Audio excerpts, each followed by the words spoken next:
There are 5 primary reasons why a narcissist will go out of their way to start an argument or pick a fight and then shift the blame onto you. Number 1, it props up their false self and overinflated ego.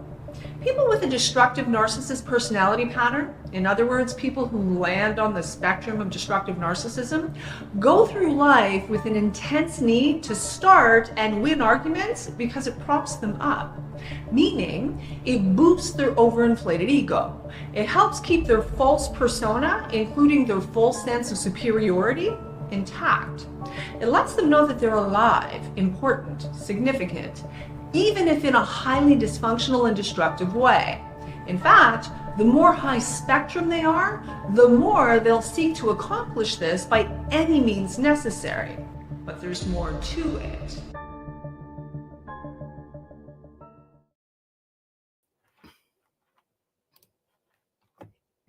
Hey Lily, hey guys. Welcome in. Today we're going over a Thorps stream. Don't look cute today though. You got the little back tap peep popping out here. I'm kind of feeling myself.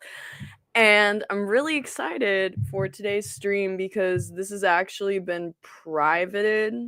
I guess they're trying to scrub this from the internet, but basically if you don't know, you can gather from that intro that the Thorps is a father-daughter duo on YouTube who, and now mostly on Kick, who live streams and obviously has a very abusive dynamic that they try to sometimes masquerade by joking around and stuff, but it's pretty clear, we can see from all the evidence that the dad is indeed, there's something very deeply wrong with him. In my opinion, he is a narcissist, so...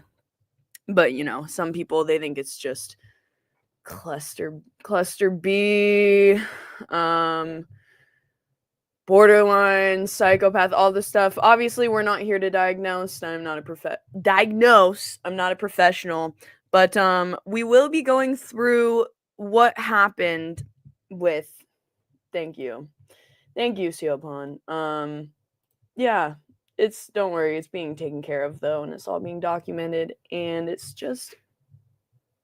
Something just fell in my kitchen. And, yeah, there's stuff in the works, don't worry about that. But...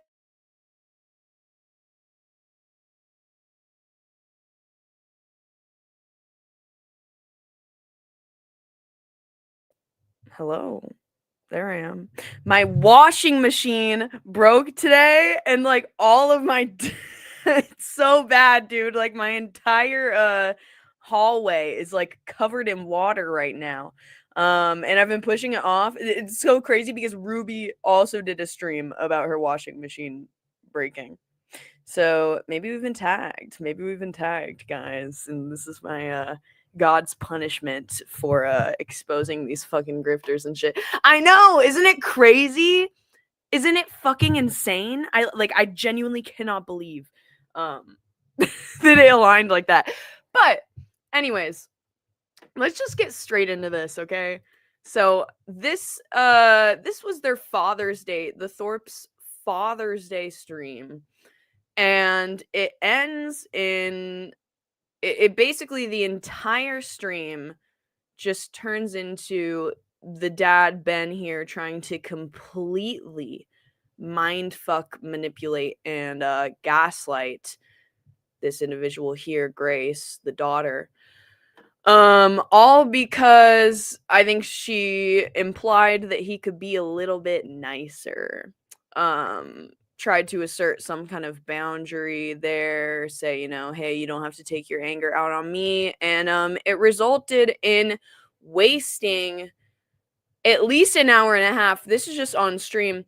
Wasting an hour and a half of their entire life. Hold on, let me fix the camera.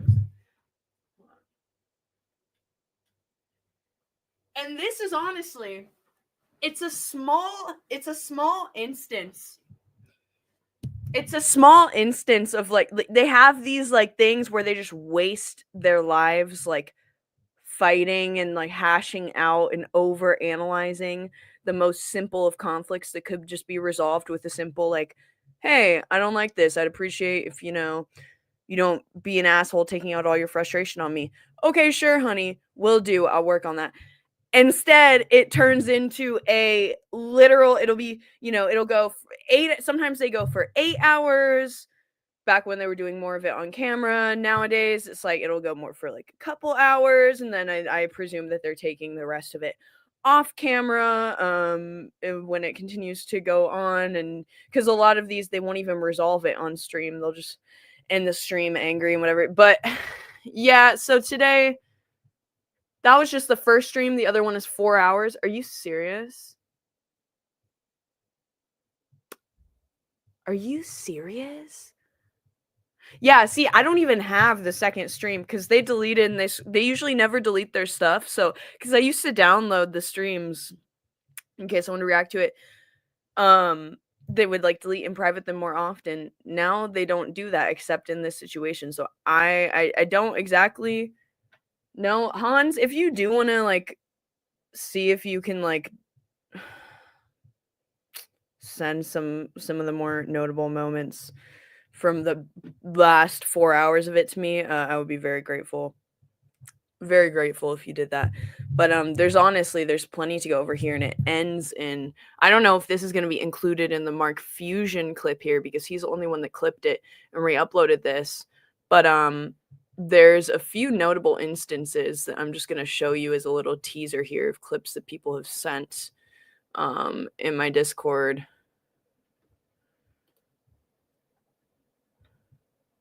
And guys, make sure if you're clipping stuff from their streams, because they'll private it, you need to screen record it.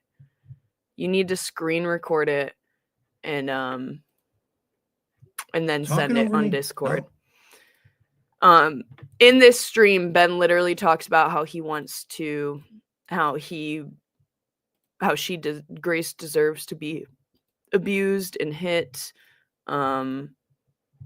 Really sick, twisted shit. Let me make one goddamn talking over me. Not let me make one goddamn point, lie, and I'm gonna have to leave because I can't do what I should do, which is smack you in the fucking face for being disrespectful to me. But today I don't give a fuck. So everyone, get your phones out. Look up the Warren Police Department and get ready because I'm not leaving this time.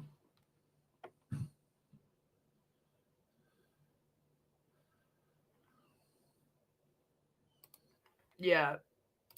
Okay, so does anybody have the clip of when she said I guess she also says she would kill for Ben in this episode? Kill for him? Second one, where Ben says he could slap her and not give a F who clips it. Yeah, let's watch that one real quick too. I don't think Grace feels that way.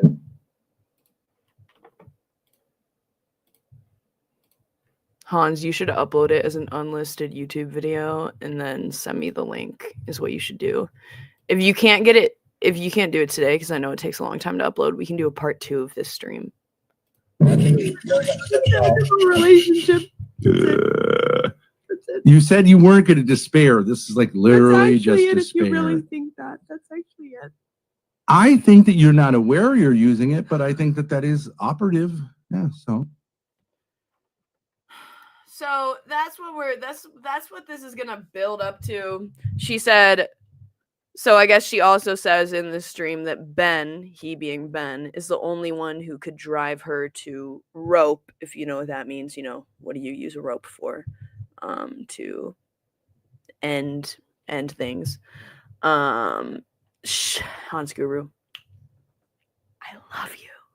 I fucking love you. You are the best. One of the best chatters. God, I love you so much. Thank God for you.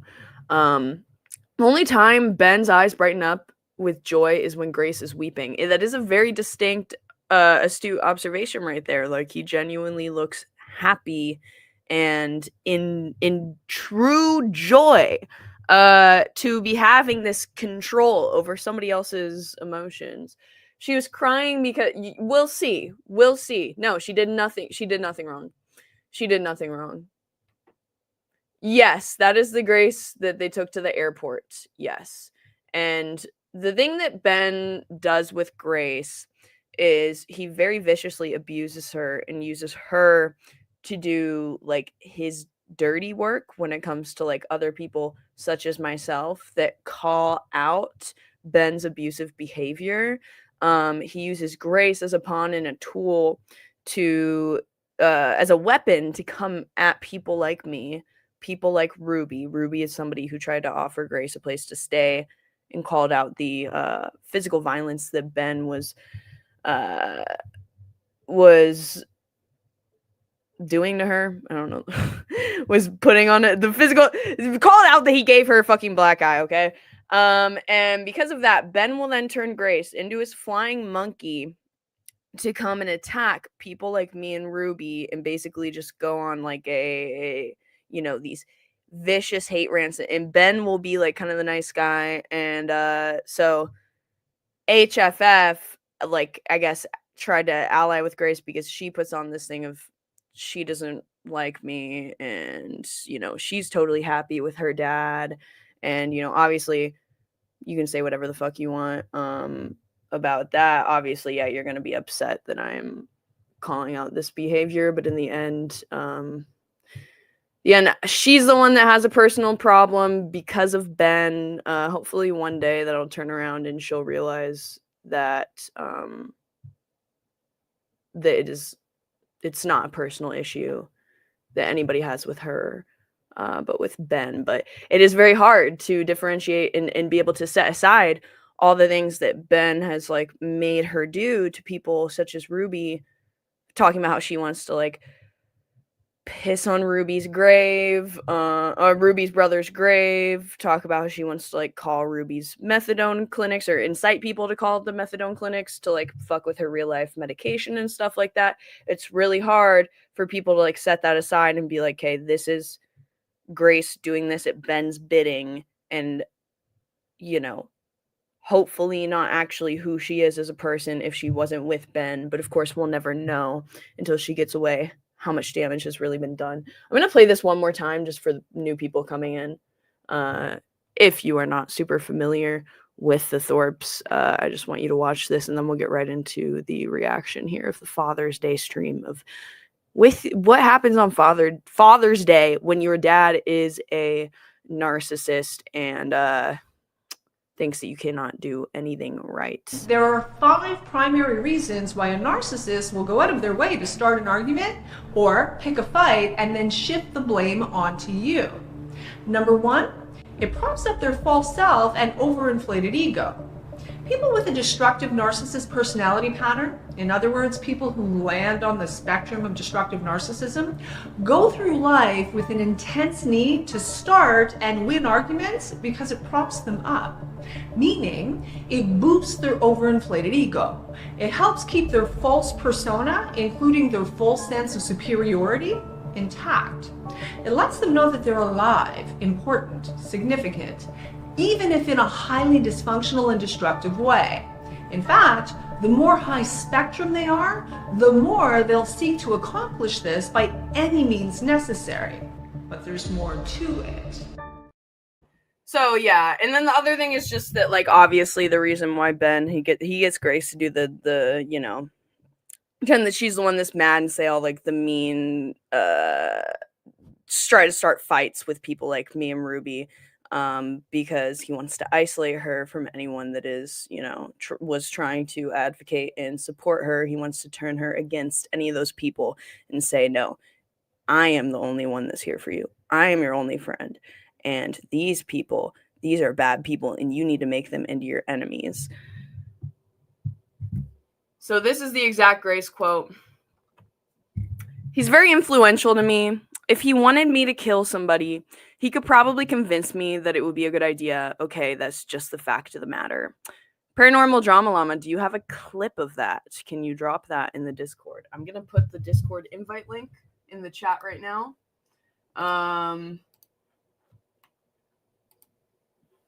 Hold on. Because I don't want to say anything without, like, absolute proof. Yeah, it's totally abusive. Hey, Ella. I always forget for Black and White what a POS Ben is, and then clips like that remind me. Yeah, it's very much, I mean, you know, he can put on he's a mid-level functioning narcissist. Like, you can put on the front of like that he's like this good, charismatic, funny guy that's like just here doing stuff for content and making jokes. But that's obviously it's not the case. It is much deeper than that, and we have more than enough evidence to back up that claim that it is not just an act. He's literally been to jail for the physical violence that he's put on. So this is the very, very beginning, and then maybe I'm thinking maybe tomorrow we will do a part 2. Shout out to Hans Guru in the chat, the MVP of the chat. Hans Guru has the full stream saved that these two tried to scrub from the internet from Father's Day from this past weekend. Discord link is not working. Dick Cheese, that's probably because you're banned then. What's your Discord username, Dick Cheese? But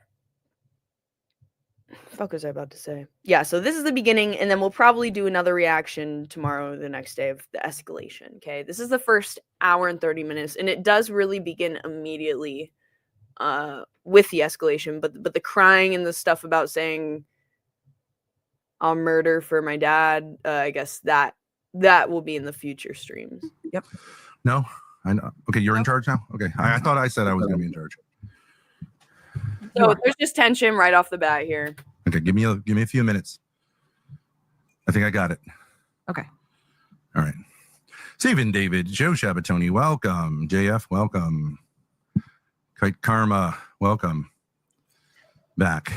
Just breezing today. Hello. Okay, so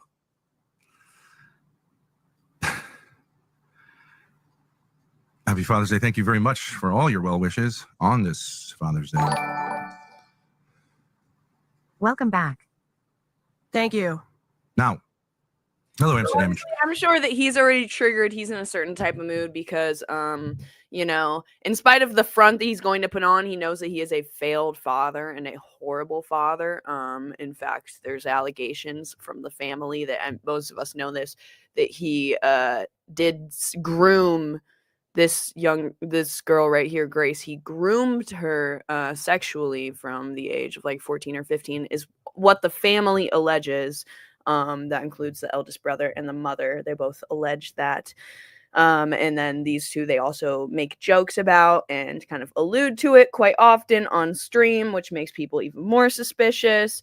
So this is obviously a failed, horrible father. Probably one of the worst possible fathers anybody could ask for. He had his kids, they had a restraining order against him for like a year. He's just now getting access again. Grace called the authority. Yeah, no, she doesn't. So Lily, if you guys are new to this, she actually aids and abets him in like getting access to the minor siblings and messing with the minor siblings. You know, she wants to bring her little sister, who's the same age as her, when she started getting groomed. She wants to bring the little sister into their group, like into their posse. She wants the sister to be part of the social media management. So yeah, that's she is his flying monkey, guys. Anything that Ben wants, he uses her as a puppet to obtain that. Hello, Candy Warhol. And I think it's totally fine for her to be cynical. She is, but you don't think it is. So tell her it's not okay. Grace thinks it's not okay. I think it's totally fine. And I think that's funny. And I think it has a place. Okay. So thank you, Reptilian Richard. Now, Grace. Okay. So I think we got a little confused there, and I think you let your emotions carry it a little too far, and you were just going with something, and you weren't letting me explain something that I think is reasonable. Okay, but I am totally open. How about this? I'm totally open to the prospect. So this seems like they're referring to something that happened off stream right before this. And then you're going to notice this is a trend that he does. And honestly, at this point, it feels like we're watching reruns. It really does. And I wish that we could just be at the point where, you know, Grace is saying that she would like commit a crime for him and stuff. because it's this like beginning pattern has happened so many times, but we have not ever gotten a clip until now, which hopefully maybe by the end of this, Hans will have the stream uploaded. Maybe not though. Maybe it'll have to be tomorrow. But this is all fucking reruns, dude. We've seen this a million times of him telling Grace exactly how she feels instead of letting her express how she feels and what her feelings are. He dictates them for her. He writes the narrative for her as if she has no autonomy. That we have the mix wrong. Okay. And that I'm too critical and not supportive, which is the criticism, correct? That is your contention. Yeah. So I guess she thought that he was nitpicking her and being a little bit too critical, which he absolutely is. Absolutely is. There's been instances, if you go and watch my old streams, I've reviewed a ton of their streams on my channel at this point. If you go back and watch the old streams, bitch, he will literally get mad at her for saying yeah instead of yes. At this point, I do believe so. I mean, there's some people that have a theory that, like, you know, Ben, I know, like, Dingo / Tropical Heat / Zaza, he thinks that, like, Ben has some kind of blackmail on her that's, like, keeping her there, but I don't know about that because they have blackmail on each other, and it's like any blackmail that Ben did have, like, we would all be like, nobody would blame, like, if, let's say he has a video of he made Grace do something that's embarrassing, okay? Everyone would just think that Ben is a piece of shit for making her do that and recording it and using that against her. Nobody would put the blame on Grace. I don't know if she's been manipulated to believe that. I think that that's not a super viable theory. I am more leaning with you, Midge, that Grace is a willing victim at this point. She's almost 23 years old. She's had plenty of opportunities to leave and get help and assistance from people and does not take them and doubles down and always goes back to her dad every single time, in spite of him literally going to jail for physically abusing her. Completely open to the idea that I should be way more supportive and a lot less critical, or way more positive and a lot less negative, which is what your issue is, correct? Mm-hmm. And if that is going to be difficult for me, so be it. Okay. Okay. Well, that should make you feel. So she's doing everything she can to appease him right now and just be like, okay, yes, I'm gonna say exactly what you want. I'm not gonna piss you off because I don't want this to turn into like another hours-long struggle session where we're fighting. Like you're being listened to. And what makes the difference is what? That you can No, what determines the right mix? I guess whatever gets the most viewers, makes the most money, is long-term most effective. No. Okay, but are we just talking about on stream? I thought we were talking about on stream.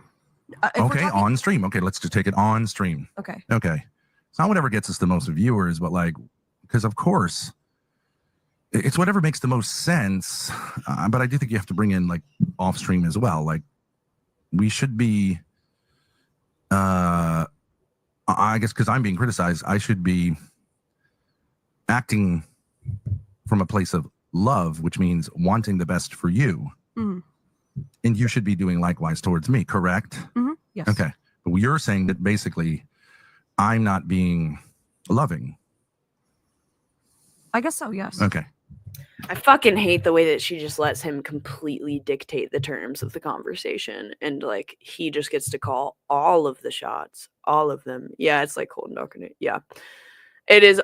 Like, I mean, seriously, it's so frustrating, dude. Because when you see him talk to anybody else, even if you've seen my conversations with Ben or Ruby's conversation, or literally anybody who's spoken to Ben, he looks like a complete fool and idiot. Like, he can't hold his own with somebody that gives any pushback. Like, he looks really, really stupid. But he's like molded Grace to be so afraid to give pushback, and for him to be able to call the shots of the conversation, and take it on whatever weird manipulation journey that he wants to take it on. Because, you know, if she was giving any pushback at all, he could very easily just be like called out and made to look like a fucking idiot by her. All right. And I would say like the hanging with it for too long also was like not very loving on your part. Okay. So we disagree. about that. You think you've been loving, and I think I've been loving. I don't agree with you. I think that your response lacks Nope. that. It's been kind of a defense mechanism that is not loving and doesn't help either of us. So she says, you know, I think you're a little bit too critical of me. I could appreciate a little bit more lovingness. And now what he's going to do is turn it back around on her and say, actually, no, I think that, no, you. And they're asking me to be a fundamentally different person than I'm ever going to be, which is imprudent. But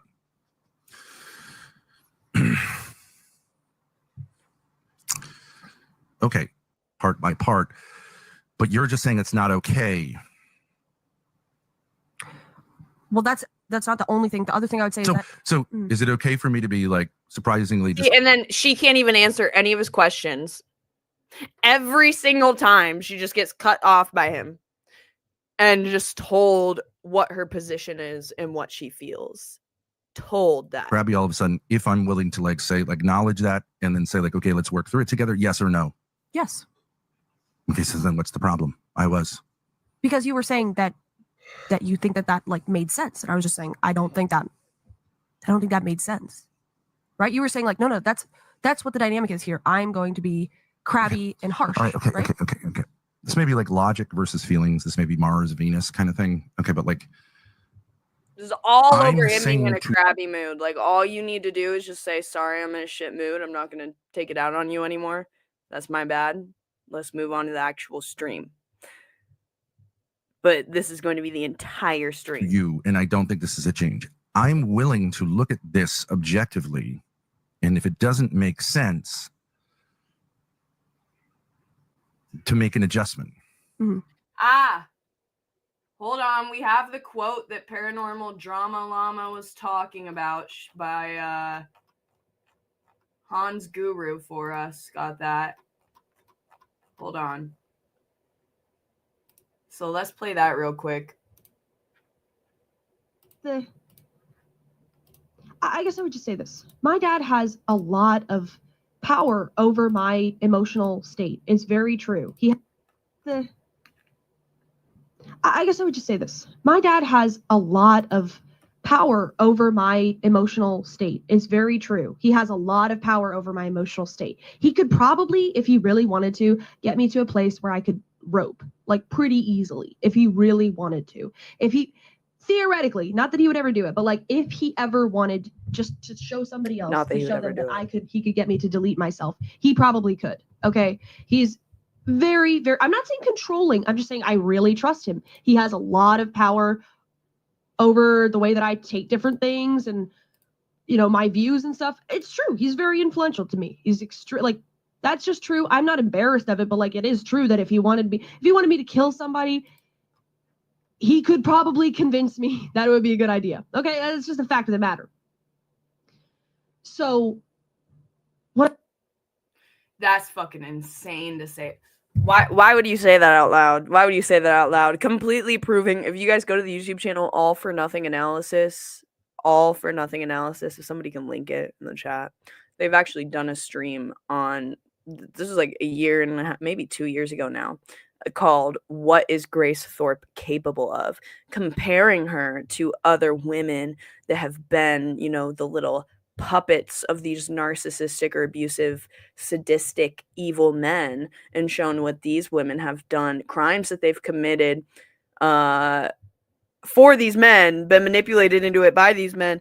I thought it was like, it's definitely a theory. I personally did also believe what they were saying, but now they have literal proof of that theory. She confirmed it right there. That's insane to say out loud. That's not that's not like okay with you. You're angry. Like, if somebody has that level of influence over you, that's dangerous for you to be around, and you should leave. How can you be angry if I say that? I'm willing to acknowledge that it was quick. It was when the camera turned on. I didn't say, you characterized it a certain way, and I said, no, it's not really that. I'm just sort of crabby, cynical. Mm-hmm. Acknowledged it. You did. And then I said, like, if in general, this is bringing up, because this obviously is just a general issue, right? Mhm. If in general, the mix is that I'm too likely to be that and need to like shift it, I'm open to that, but I need to be convinced of it. Okay, and I need to be convinced to stop being an asshole. Convince me to stop being an abusive asshole.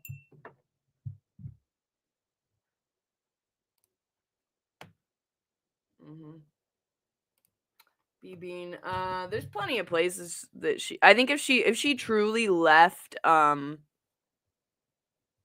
if she truly left and was like serious about seeking help, I think most people would offer her a place to. Ruby would offer it.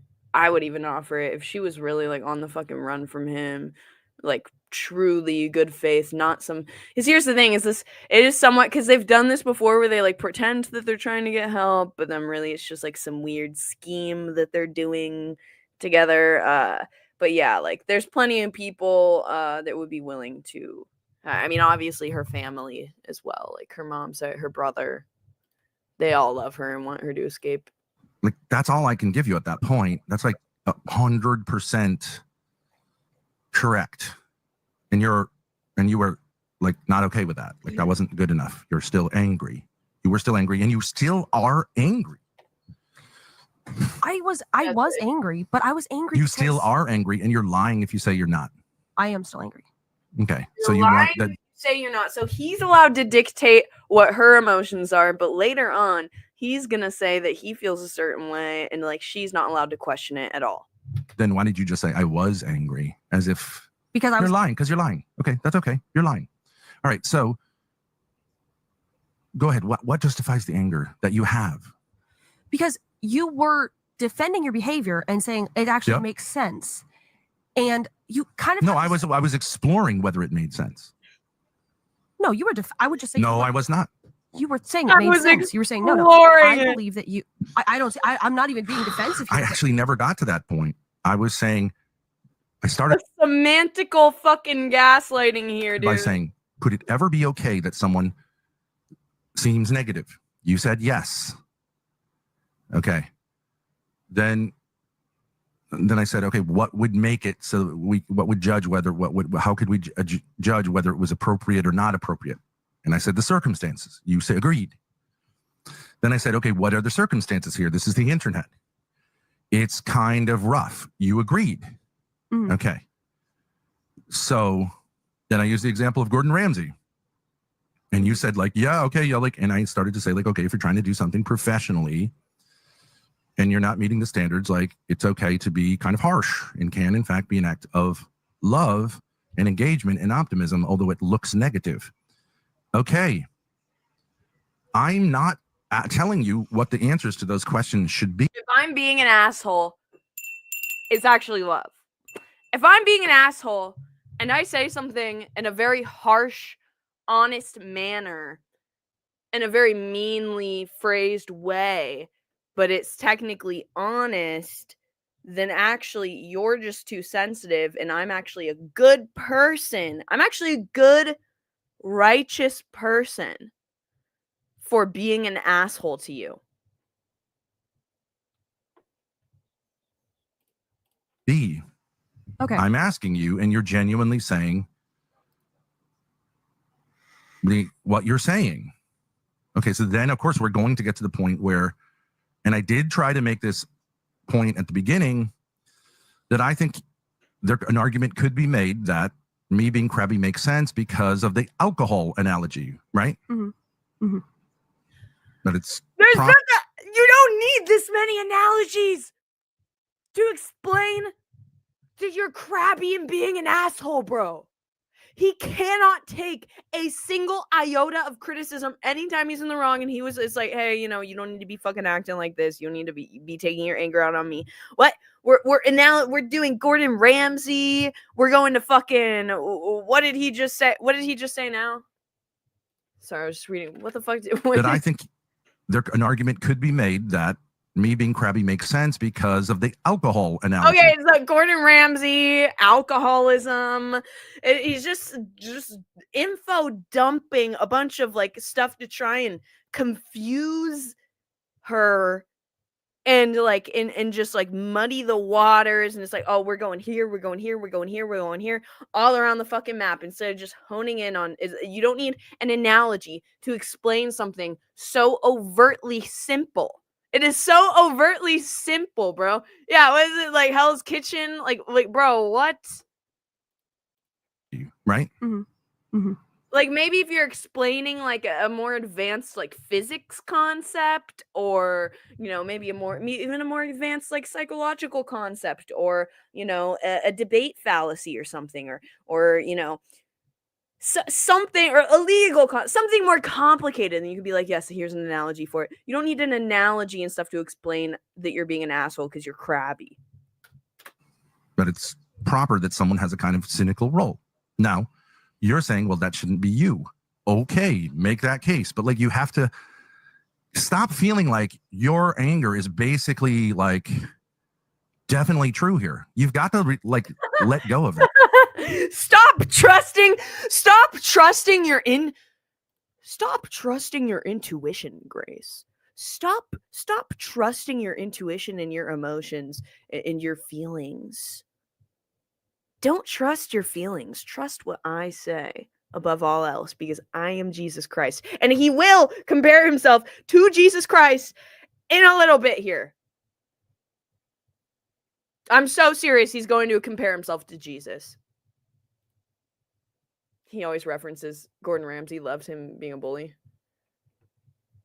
XP equating drastically different levels of abuse is very harmful. We do need to have some nuance. We do need to stay nuanced and call out Grace for her shitty behavior, but also Ben is the primary evil abuser here, and we won't 100%. I do have a theory that Grace is not going to be able to. I don't think that she's gonna like ever recover, and I think that Ben has done too much damage to her, the way that she views the world, all these brainwashing sessions since she was so young.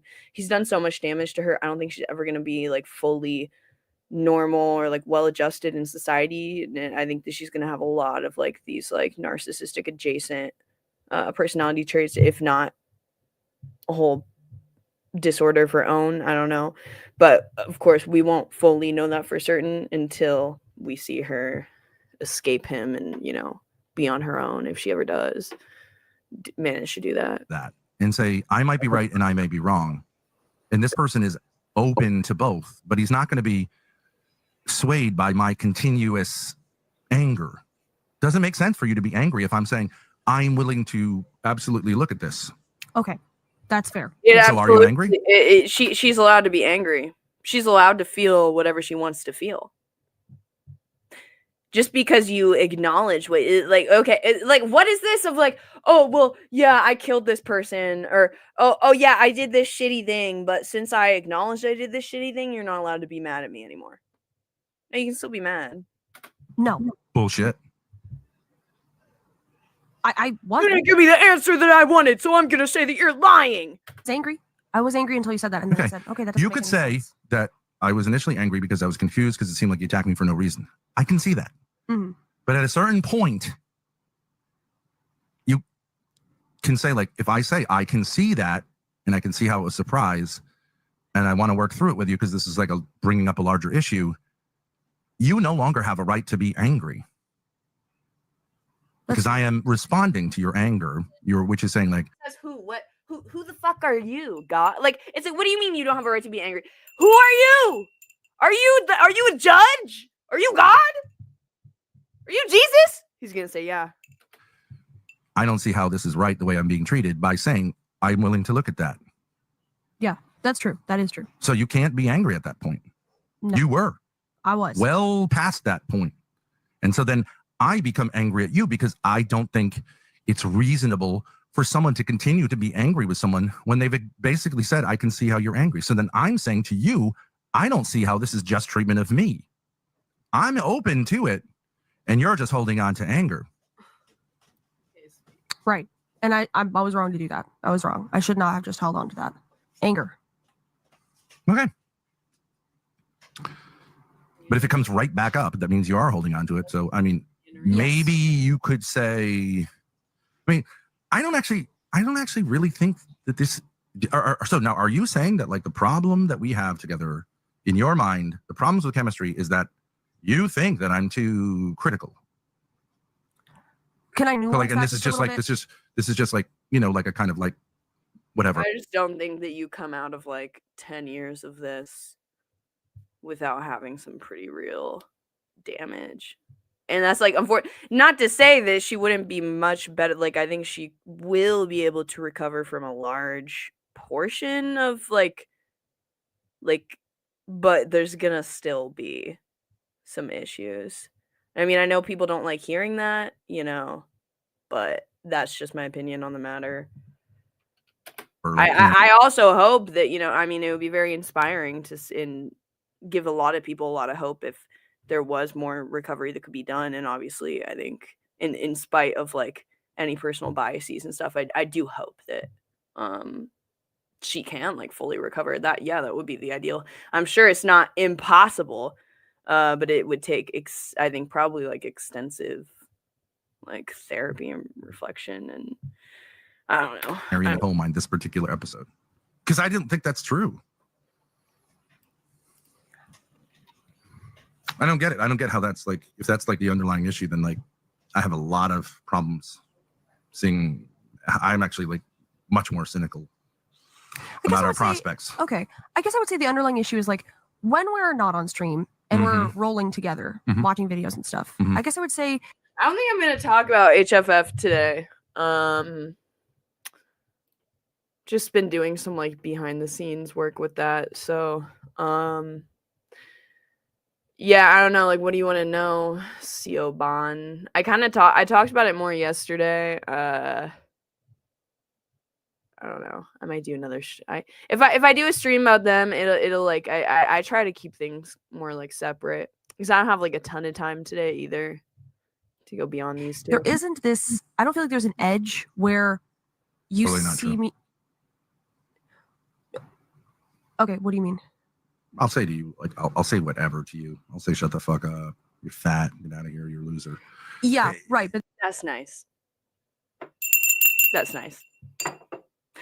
So commendable of you, Ben. It's that's true, but There's a wide, like, my personality is not like nice guy personality. It's never going to be. I agree. But there's a difference between making those jokes and when you're saying that, but there's an edge to it of like, I don't like you. Imagine like owning being a bully and being like, yeah, I'm just like, I'm not a nice guy. Like, I'm just gonna like call you fat and shit. Like, I don't know. I feel like he thinks it's like admirable to just like own that. Or like that just makes you look like a way bigger piece of shit, dude.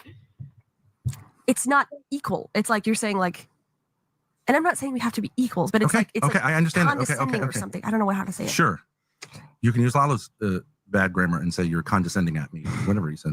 Condescending me. That's what You're he said. condescending me. Yeah. Okay. Let's ask this question.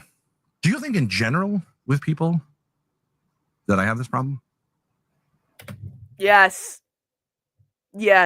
What does he mean by this problem? Just being like an asshole? Yes, Ben, you do.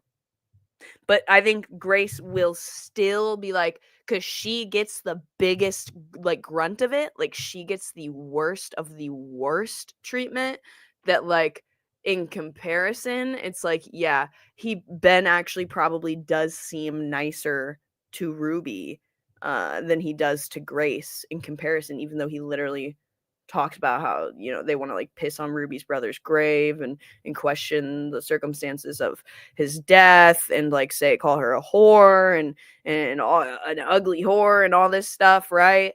They say all of that, yet still like she's still gonna be like, no, yeah, you're way nicer to these people, because with her experience, I think he's the worst to her. He wants her to cry so that he gets that sweet release of making her feel worse than she already feels about herself. Absolutely. And he wants to feel some kind of power within himself and know that like he has the power, he has the influence, he feels safe in this relationship is my theory. Hey, He-Man, thank you for stopping in here. Nothing is real with them. It's hard for me to be over there. Absolutely. It's super, super difficult. Thank you, XP. I'm scared the AHF have not. Yeah, I do shit all the legal way. The only person that the only way that could happen is if Rich and Joy go and do something violent. My interactions with Patience, my interactions with Lalo, my interactions with Dalmatian Dog, my interactions with Ruby, my interactions with Ava, my interactions with Mr. Deadman, my interactions with Keemstar. No, No, in fact, it's quite the opposite, right? you're too nice. This is the dude who's called me like a crack whore that like deserves to like go rot in hell or whatever. Like, what are you talking about? You're too nice. Okay. Now, Most of the you have time, a that's my logical problem. criticism. You have a logical problem, right?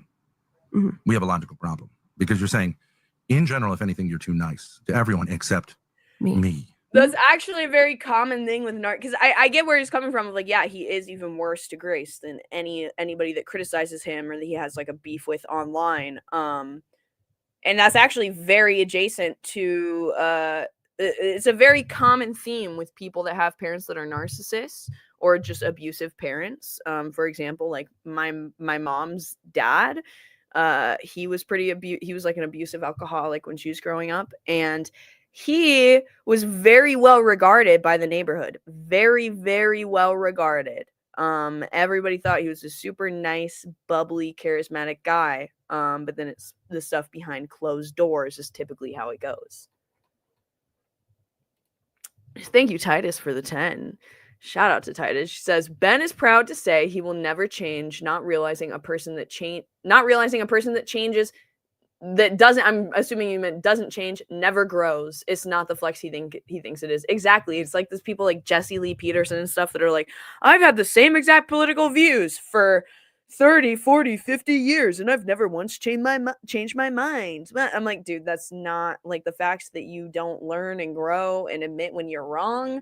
That just shows me that you have a huge ego that gets in the way of being able to have any intelligent or nuanced take. Thank you, the Panelverse. Both of them seem insane to me. Yeah, I mean, in this, it is crazy. I mean, it's like I get it.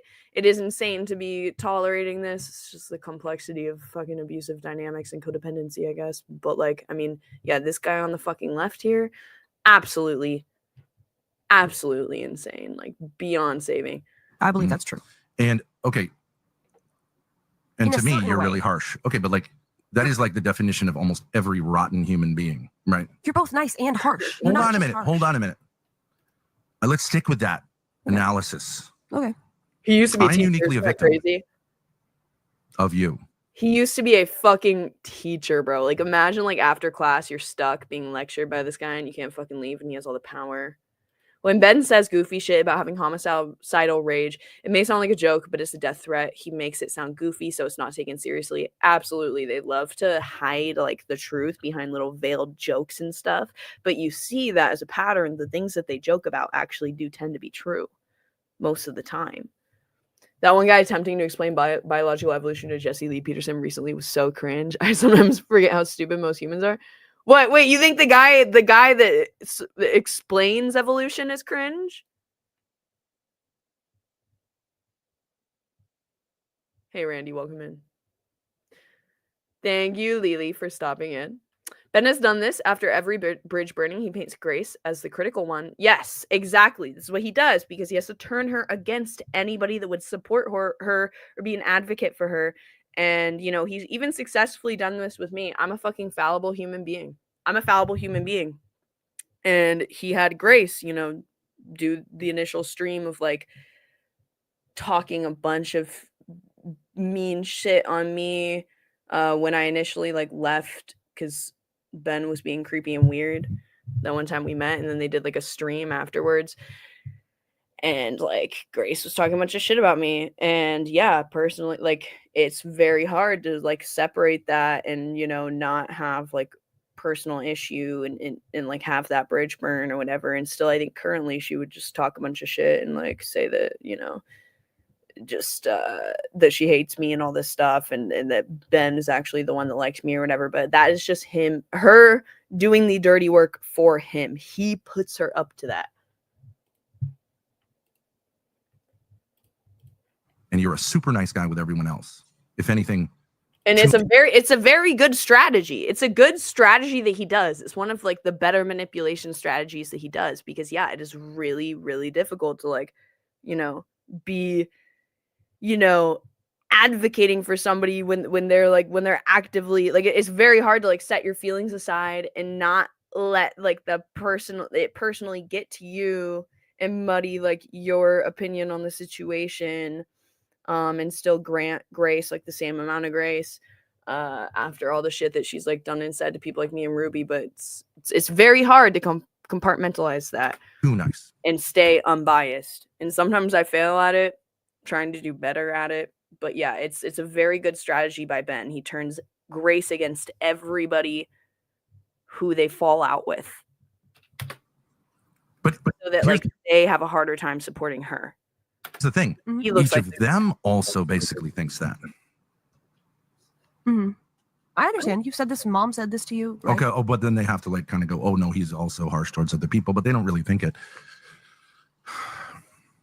I don't know if it's necessarily harsh. It's just there's a critical Lacking in love. Let's just say that you lack love. You are, if anything, like loving to a fault to everybody else except me. You're extremely loving to me, though. I totally think that's true. No, you don't. Well, that's the case you're making. I don't know. I don't know if I'm exactly saying that. What I'm saying is there is a certain mood that you get in. He doesn't believe her because he knows it's not true. Where you're very irritable and you sort of have this edge towards me that's like, you're failing and I fucking hate it. And it's not when you're like, you're a fat pig, I hate you. It's not that. If you say like that is what I was feeling when I came on this. She's absolutely right and valid to observe that. That absolutely is true. But he'll be loving towards, the only time that he's loving towards her is when he's trying to manipulate her, though. Like, have you guys noticed that? The only time that he is loving towards her is in situations when he's trying to be like, yeah, your mom did so much damage to you, Grace. You should sue her. You should sue your mom and you should get revenge on your mom. And you're nothing like your mom, Grace. Your mom's an evil bitch. And you've gone through so much turmoil. And give daddy a hug. Give daddy a hug. Give daddy a kiss. Daddy loves you so much. Now go sue your mother for me and talk shit on your mother for me. You're such a talented girl, Grace. You're such a talented girl. Now go do a stream talking shit on Ruby for me, so that you can burn more bridges. Thank you, Titus, with another 10. She says, the part where he asked her for food and she didn't jump, his analogy was, can a mother refuse to nurse her baby? Wait, when was this? Did I miss that? It's so hard to like actively listen. It's like a quarter of the things that Ben says at this point, I just can't like to catch some stuff like that. Did he already say that? I can't believe I missed that.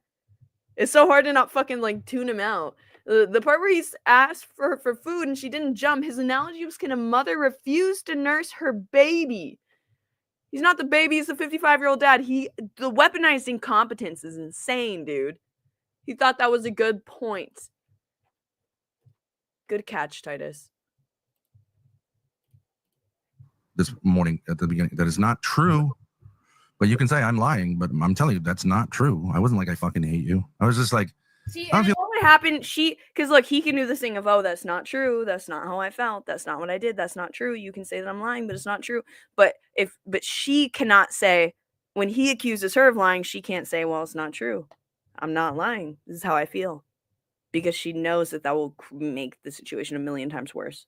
Feeling crabby. I think we'll make it through this. But like, I was as surprised by you at like how like I was just like, I'm tired. You know. Yeah. And I was like, I'm not going to try to fake it. I'm just going to stay with it. Maybe there's something good here. That is it. Crabby. That's it. Crabby is not mean. hate the other person. But it wasn't really much about you. But as I thought about it, I was like, okay, well, maybe it could be like actually a very helpful role here that a helpful role to like be in a little bitch mood.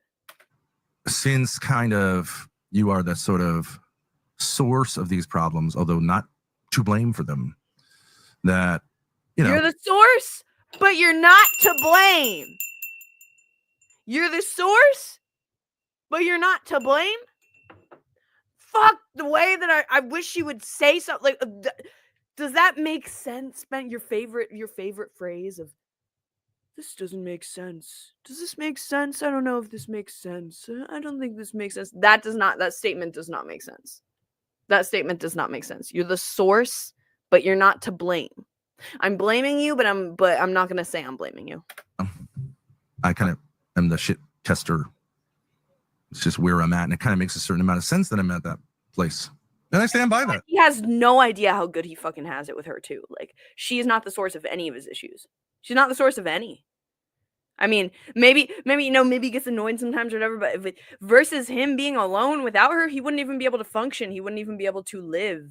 He wouldn't be able to feed himself. He can't wipe his own ass. He doesn't know how to prepare food for himself. He doesn't know how to do anything he doesn't know how to fix anything. He doesn't know how to make money. He can't make any money without her.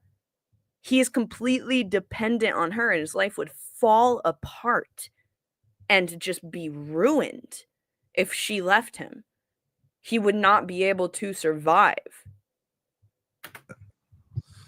And I just think, like, it's a reasonable position. Because I was originally coming on to say, it makes a certain amount of sense that I'm at that place. And I stand by that. And I just think, like, it's a reasonable position. It's a reasonable position. Because I was originally coming on I'm a to say, reasonable guy. we are going to sell something to I'm a chat. reasonable guy. And then I was going to invite them to be the critical ones. I make reasonable decisions. I get myself sent to jail for physically abusing my family members on live stream. I'm a very reasonable, emotionally controlled, intelligent man. Mhm. Okay, and then I was like, actually, I'm feeling like the critical one. Then I was like, oh, yeah, maybe it would work out, like, because they're sort of sympathetic to you overall. So maybe it would work out for me just to be crabby. Mm-hmm. No, I heard you making that point. And we could see how that goes, selling it. I made that point, and you just remained extremely angry, which, you know, like, it seems that, like, Yeah, because it might make it's like in his head, he doesn't think about any of the consequences of like how it's going to impact her. He just thinks, oh well, you know, maybe it'll still make good content if, you know, I do this whole like emotional abuse thing. I do this whole crabby thing and this emotional abuse, it'll be good content, but doesn't even think about the fact that, yeah, okay, maybe it'll be like good content in the sense that it's like macabre and like a train wreck that you can't look away from, and something that like someone like me may want to analyze because of like the emotional abuse. However, he doesn't even think about the fact that the consequence that it's going to have on the person who he's taking all of this crabbiness and anger out on. Because he doesn't have any empathy for her. He doesn't give a fuck. It's all just about himself and whatever's going to get him the most attention. Thank you, Distinction, for the membership. We love Distinction here. I have a great stream. Get crack, admit.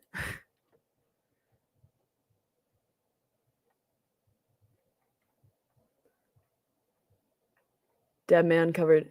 Yeah, dude, I cannot watch the Dead Man. Oh god, I was so stressed out when they deleted this because I didn't realize they had deleted it, and I thought Dead Man was the only one that had it, and like it was his reaction was the only thing that was up, and I'm like, it's kind of funny like watching like, you know, this like guy that's around the same age as Ben like just clown on him. There is something very satisfying about that, like that specific dynamic. But dude, I don't know.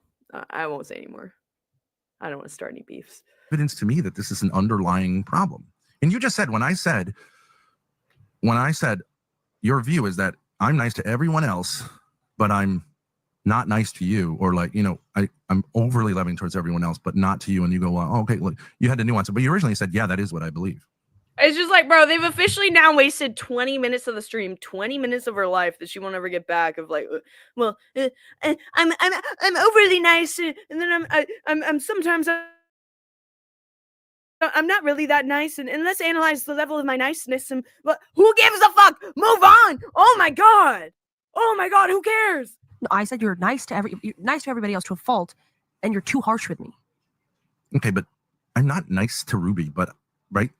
No, you're also This is mental masturbation, bro. It's not true. well. You can lay the smack down, and I don't think it's. Okay, don't well, think- He can't even lay the smack down. He can't. Grace can lay the smack down. Grace is actually really good at being like mean to people and talking shit to people. Grace is much better at it. Ben just looks like an idiot because Grace, she's not like there's not as much instances of like her being evil, but it's like with Ben, like it just absolutely nobody takes him seriously. He can't lay the smack down, and I think I wonder if deep down she knows that, because I know most of the stuff she says she's just glazing and trying to like appease him and stroke his ego to avoid like the escalation that's going to inevitably happen no matter what she does. I'd be so curious to see like one day it's like just be like, do you really believe like anything that you're saying? You're Like, changing your positions. Okay. like Yes. you know that your dad's a joke. You know that he's a joke to the general public. Not how you view me. You view me as essentially, when I first meet people, extremely generous to them. Well, yeah, right. I do. I agree with that. Yeah. Okay, so if you say I'm a harsh person, that's not true. He's extremely generous when he first meets people, guys. This was the most inhospitable, like least generous man that I've ever met in my life. I remember when he picked me up from the train station, went to the gas station, and demanded that he was like, you ladies need to pump my gas. You need to do all this for me because I'm letting you. I gave you this ride, therefore you owe me now. It takes a lot to get me Yeah. to the point where I will call someone out. Yeah. I agree with that. Yeah. But when I do, I will. Oh my Okay, god, bro! Can I let it play? This is crazy. I can't let it play for more than 10 seconds without. It's like it takes a lot for me to get to the point where I have to go. What the fuck are you talking about? It takes nothing. This entire thing you've been on for 20 minutes, and it's gonna end up in a 6-hour stream here. A 6-hour stream. All because Grace said, "Hey, can you not be so crabby and take it out on me?" What do you mean it takes a lot? That's all it took, Ben. Is one thing of like, "Hey, can you just chill out a little bit?" but like that's secondary. Like, so I know you're changing your positions constantly. Am I harsh? Hey, bro, you're changing your positions. When did this turn into a debate? Why is this a formal debate? She's allowed to like change her positions and be like, okay, well, I guess actually like this is specifically my complaint or whatever. We're not on it. This is not a modern day debate, Ben. We're not on Sarah the Raging Tomato. Like, what the fuck are you?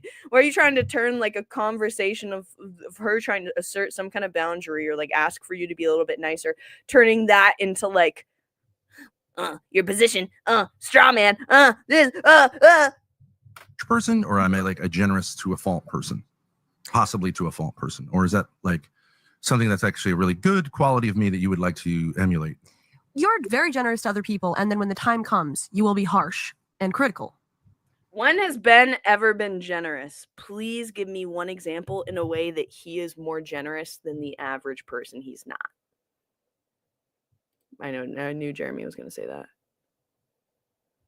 that. Why is Ava acting like Grace didn't forget it was Father's Day and refused to lower the register of her voice? Can I get a brief understanding of this? Is the daughter a victim of abuse? Why are they talking like they're a couple? So, Siobhan, yeah, she basically, according to the mom and the eldest brother, okay, and they've said this, they've gone as far as to say this in actual court documents, they allege that the dad here sexually groomed Grace, the daughter here, from like about the age of 14 or 15. They allege that he groomed her, raped her, and now essentially they are living as if they act like they're a romantic couple. They're basically all they have is each other. The restraining order against like the other minor siblings just expired, so now they are occasionally like meeting with some of the younger siblings and of Ben's other children, but aside from that, all that they have is each other. And yeah, they're in a very like codependent, weird, oddly romantic adjacent, from what it looks like, relationship. Yeah, it's really disturbing and fucked up. Yeah. It's really weird. She is like an active people debate on whether she's a victim or now kind of like willfully participating. So, because she has had plenty of opportunities to leave, but and kind of like chooses to stay with him, either due to like codependency or because she does genuinely actually kind of enjoy this due to the childhood trauma, of which is like, it's crazy to, it's like, because I've been there where like I was in a relationship where like it's like you're kind of addicted to the chaos and the fighting and the tumultuousness. Like it almost does, it becomes a thing of like, I don't know, it's this weird cycle of bro. I don't know. I've stopped trying to figure out the answer to that question. I really don't know. Okay, when it's appropriate to do so. Yes. Okay, And so then, you're also extremely nice to me and loving. And well, wait a second. So, okay. So I'm extremely generous with people, perhaps to a fault, but like in some ways, you sort of see that as a good quality. yes, right. Yeah. And you'd like to be maybe, but I don't know, like, you're not saying I'm a doormat to people. No. Okay. No. Then when it's appropriate. Sorry, Titus, I missed this one. Titus said for 10, he hasn't told her she can feel anything but anger. To say she feels anything else is a minefield, and she knows this. And I'm kind of forced to, I will offer people correction. Mhm. Now, wait a second. Now, hold on here. Do I do that excessively or like almost to the point of being excessive? Is it really very harsh? I would not say. Or it's do I excessive at continue to all. be incredibly gentle with people, even in that? I would say it continues to be gentle, but it is harsh. It comes across as harsh. Yeah. Okay. So we can talk vaguely about some like situations of things that have been done to me by someone who I really trusted. You think my response has been harsh? No, not unless you were pushed. Yeah, absolutely. It's been harsh. Absolutely, it has. He's talking about his ex-wife right here, saying, oh, you think that my response to like all the things that my ex-wife has allegedly done to me is harsh? The only thing that his ex-wife has done to him is get a restraining order after he physically assaulted her. And I guess she filed for divorce. Whereas Ben and Grace here took all of the money, all of the marital assets, put them in Grace's name, and stole all the money and all the assets so that Courtney, the mother, his ex-wife, does not have access to them. And then he acts like he is the victim here. And the reason that she left him is obviously because he's abusive. But then somehow he is still the victim. And he's going to say, oh, well, look, I didn't call the police. I didn't do any of this because you had no reason to. If you had a reason to, you would do that in a split fucking second. You go to the FBI. You do all these lawsuits and stuff. You will, as soon as he's very litigious and like spitefully litigious if he has any opportunity to do so. He's been trying to convince Grace for years now to sue her mom. And she's like, well, there's no basis for me to sue her. And he will get mad, and they've gotten into very serious fights, all because she's like, Dad, I don't know how I'm gonna sue my mom, because he wants her. He's very vengeful and litigious against her. And it was necessary. But then was it harsh? How many times have I called the police on anyone? Never. Because you've never had a reason to, or you've been the one that committed a crime. So if the police came, it would be you that ended up going to jail. That's why you don't call the fucking police, dude. Oh my god. They both need a job. Yeah, dude. Why didn't Grace pay a huge IRS tax penalty when that money was transferred to her? I don't know, dude. I wanted Ava to date Grace's brother just for the content it would provide.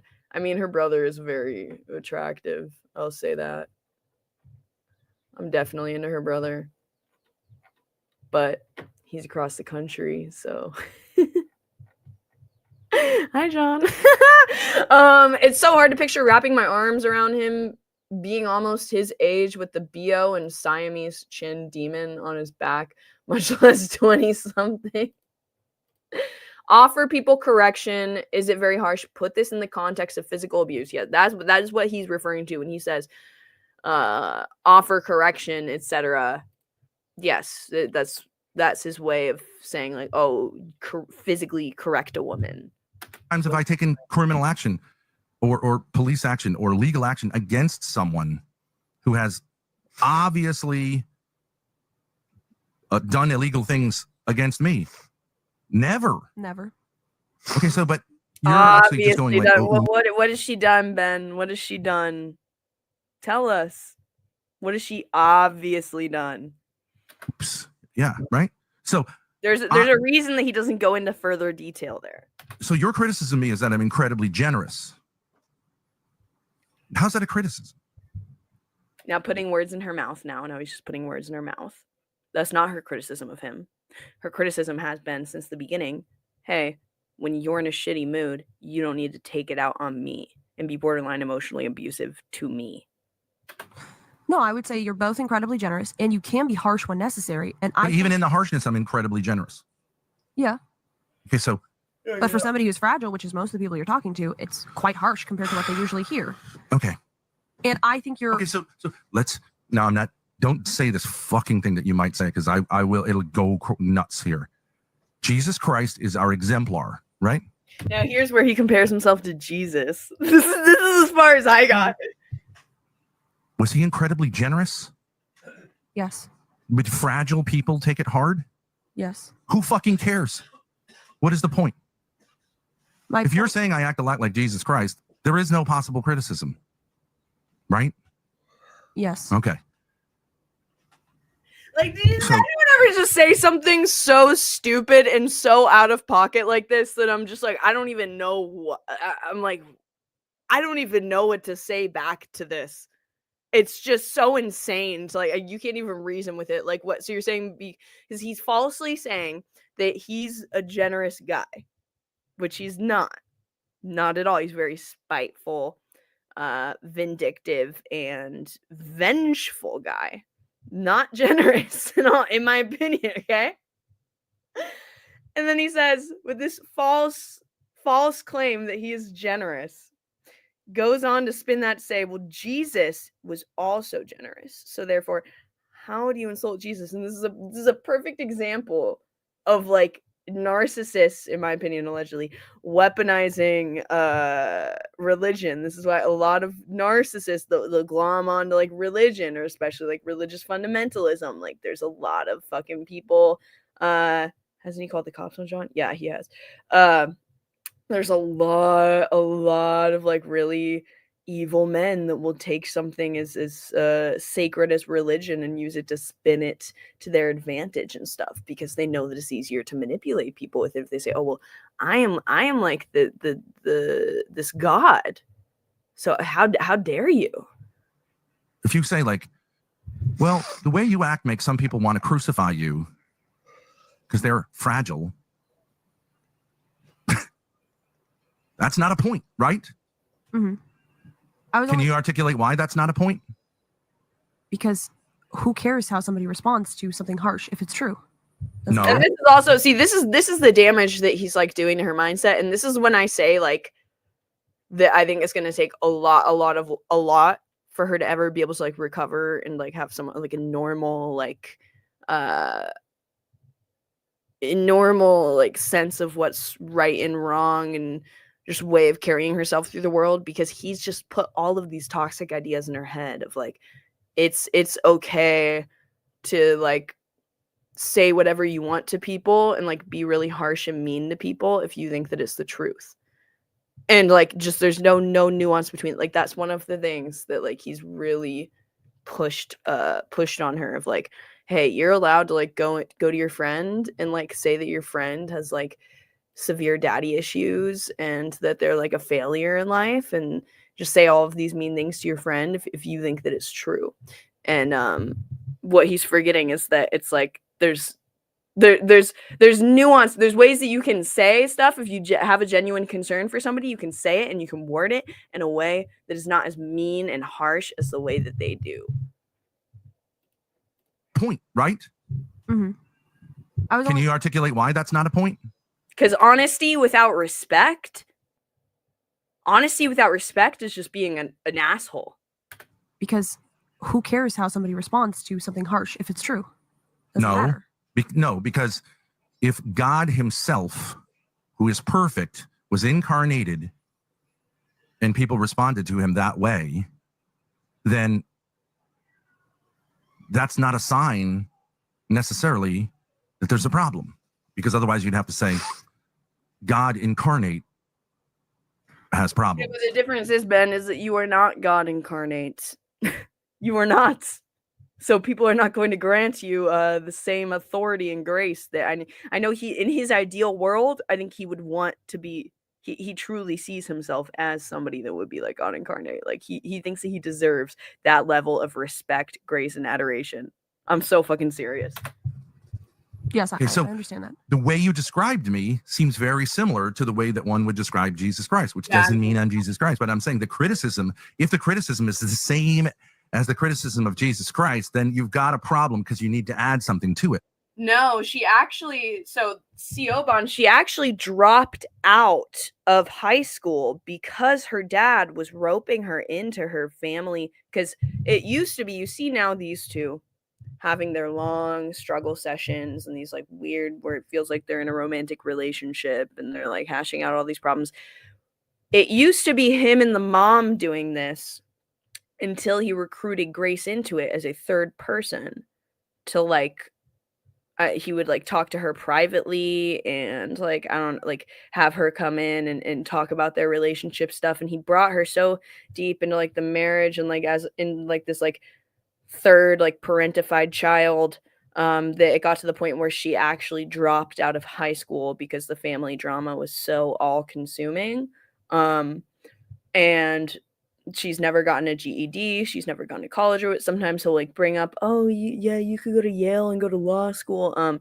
But that's a very revealing fact of like he's a parent who actually is completely selfish and actually doesn't give a fuck about her or, in my opinion, even love her in like a real way, because any parent that did will want to set their adult child up for success in life when they're gone by doing things like getting them a GED and stuff. But he doesn't want to do that. He wants her to be bound and dependent on him. Not everyone who's crucified He wants her to feel like her only option is to be like a streamer as a career. is like Jesus Christ, but some people are, or else he's not an exemplar, right? Mm-hmm. That's why when people say, hey, you don't have a lot of money, I say, well, Jesus didn't. Now, that doesn't mean that every poor person is like Jesus Christ, or you can flex. It does mean that I am being poor, but some people are poor because all of their, because the world doesn't recognize them for what they are. And some people are narcissists who say that, but some people are good people. Yeah. Or and exemplary. Of course, Ben is not the narcissist, guys. Ben is always the good one. He's always the exception to the rule. He's the most Christ-like. Free people.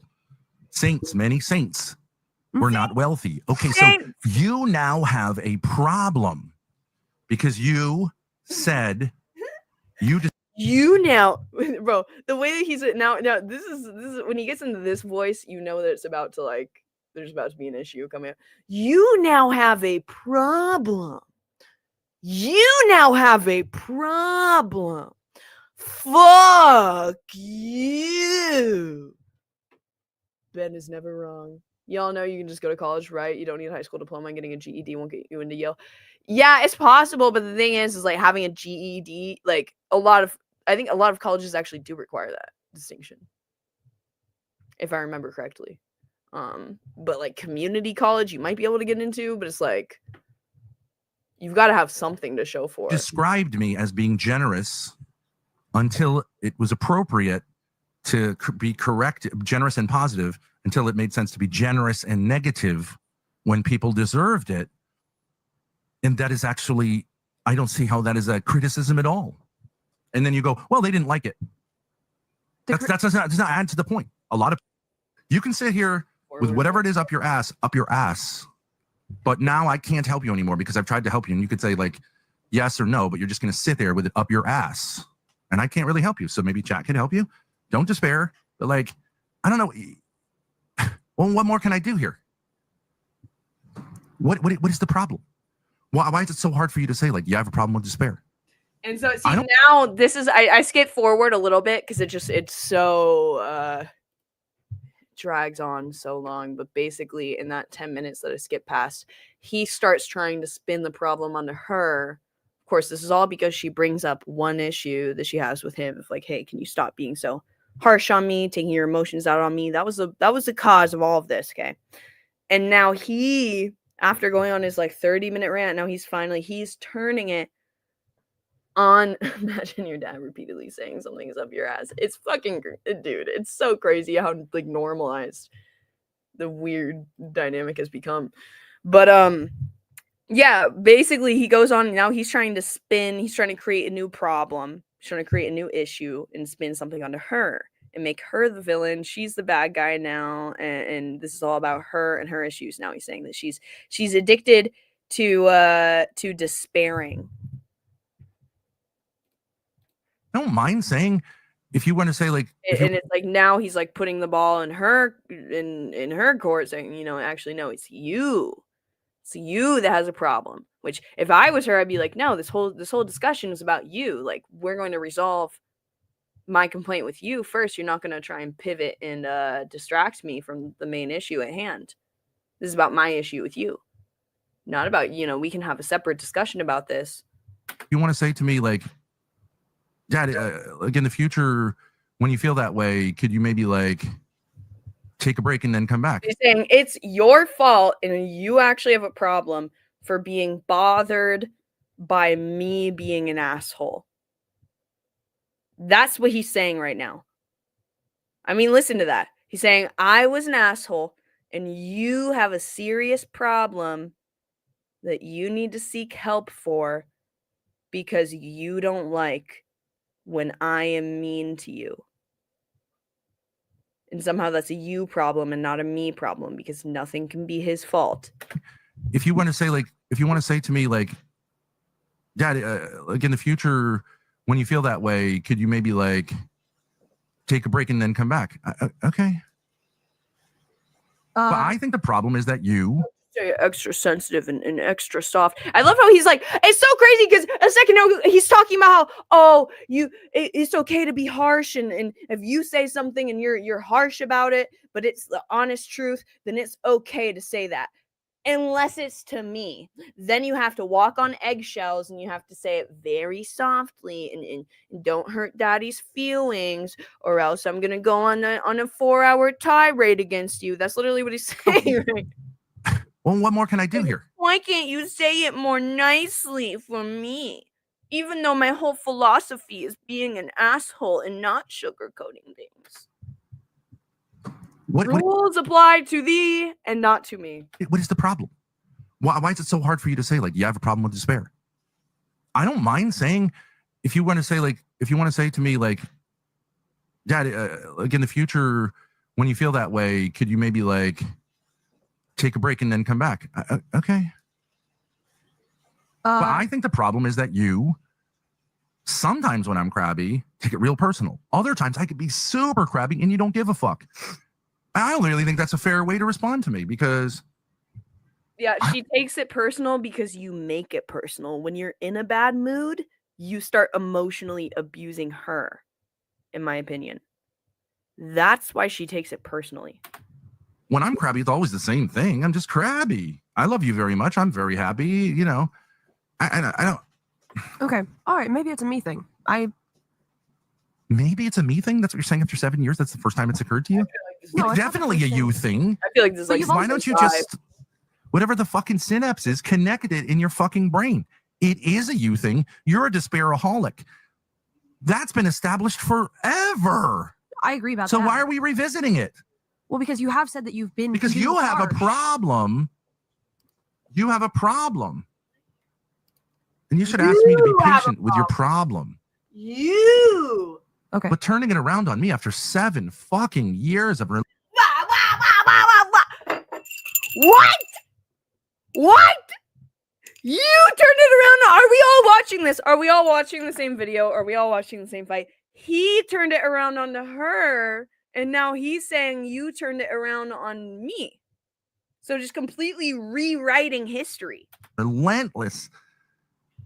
Same pattern. Like, why shouldn't I be a little bit like I'm in. I'm not seriously walking away. I mean, people, I mean, you can call something despair that is obviously just someone sort of like just expressing frustration. You can go ahead and call that despair if you want to be what? What would that be to someone who's just like Nitpicky? it's cruel. It's cruel when someone's obviously just kind of like, you know, it's and that's what they think a relationship is. Fuck off. No interest. No interest. That's not what a relationship is. Well, good thing, Ben, nobody has any interest in you. Nobody has any interest in you. So you don't need it. He has these fantasies of like rejecting somebody, being, oh yeah, I'm not interested in you. Ben, you'll never have anybody to reject except for Grace because you took advantage of her when she was still a child. You have nobody to reject. Nobody takes you seriously. Nobody likes you. Nobody finds you attractive. Once they find out who you are and what you've done, it's all out the window. So if you're stuck in a position where like you're just going to try to get a win, then I'm not interested. But I don't think you're like that. I just think you're being a fucking And then he threatens to leave. He threatens the abandonment, the thing that he knows she's the most scared of, right? He says, I'm gonna leave if you act like this, and then goes back in. He leaves the door open just a crack, and he says like, oh, but I don't think that you're like this. He gives her a little chance to get out. It's like a sales tactic. I just think you're being like, you're just letting your emotions like tell you something is true that you know is not true, and you're just not letting go of it. But I kind of am out now because I don't think this is helping. Okay. It's weird because this whole thing started over you being crappy, which you admitted, and me Totally I guess taking it personally. I totally admit that. I totally admit it from the like first minute. So then why would I take it personally? I didn't want to take it personally. I wanted to do the stream today. So I must have thought that I warranted the crabbiness. I thought maybe you were pissed off. No, I think you came into the stream saying, I need you to be fun and supportive with me. Yeah. Because this is going to be a challenge, and I need Perfectly valid for her to have needs. Perfectly valid. 100%. I need you on my side. And when I was like, you're like, So then when she asked you to step up for her, when she had an actual request from you, which is very valid when you're in a relationship with somebody, whether romantic or whatever kind of relationship, okay? There's times when you ask the other person to step up and support you, especially if you're like the parental figure, right? Like you're going to be expected to do that more. That's perfectly reasonable for her to have that request. oh, that fucks me over. Yeah. I don't think that's true. I don't think you need that. I definitely came into it. Because if you say I need that from you at certain times, like I'm generally going to do the opposite. You know that? Yeah. If I feel a lot of pressure to do something socially and it doesn't, I don't roll that way. Frankly, neither do you. But I just don't think you should have. You're a really great guy, Ben. You're a really supportive guy. Anybody would be so lucky to have you in their life. Grace is just so lucky to have a guy like you. Can you fucking imagine, dude? Set it up where you're saying like, let's be real positive because we need that. I think that's stupid. I don't think we need that. And I even told you, like, I think if we had what we had in the back of the RV, I don't think it matters really. I actually think nothing can kind of stop us. Shit, dude, except ourselves. But you're wrong to set it up that way. I wasn't saying like, hey, let's be super positive. I was saying, think you did. No, I wasn't. I was just saying like, okay, we're both in this together. We're gonna try to sell something. It might be kind of a shit show, but like, whatever. Hopefully it'll be like warm and we'll get somewhere. Okay, there you go. Warm. Yeah. All these kind of phrases. I need you to be warm. I need it to be friendly. I need it to be positive. It's the same garbage. Let me tell you. Oh, it's such garbage, man. Wanting to get along, that's such garbage, dude. Leaving aside this, because I'm getting sick of it. The greatest temptation of females is to think they need things to be positive. It is like, it's a very tempting thing. And it is very deceptive for them. Look at Ruby. What the She just goes, well, you know, that's kind of Oprah. That's kind of Jesus. It's not. What? I'm really angry, and I don't think it's about you. I think it's about something else. But What's it about? I don't think it's about you. Bitch is absolutely. Of course, she's saying that because she doesn't want to start shit. It's about him. It's about him. Imagine being fucking berated, gaslit, and condescended, interrupted, unable to get a word in edgewise for 45 minutes now. We're 45 minutes. We're halfway through this. She says she still can't even, she's still scared to say, I'm angry. And it's because you've been gaslighting and being a fucking asshole. There's no problem with positivity. He sounds like Jeremy right now. Like, you sound like a jaded, like, alcoholic, dude. Like, that's the mindset of a jaded, depressed, friendless alcoholic. Like, literally, just imagine telling your kid, like, positivities, like, and you know that she eats up every word that he says, like, so, like, just imagine literally shitting on positivity. I don't know. I got incredibly Like, I wish angry. you would elaborate on that. I probably it is. You got incredibly angry? Okay. Yeah, it's like really angry. And Are you angry right now? yes, I'm Okay, but super you're angry. obviously not really in some ways. You're controlling it. I'm right? controlling it. Oh my god! What? You're obviously not. You're angry. You're not angry. I tell you that you're angry. Bro, he has to, like, anything that she says and she describes of how she feels is like he has to, like, disagree with it and reframe the narrative.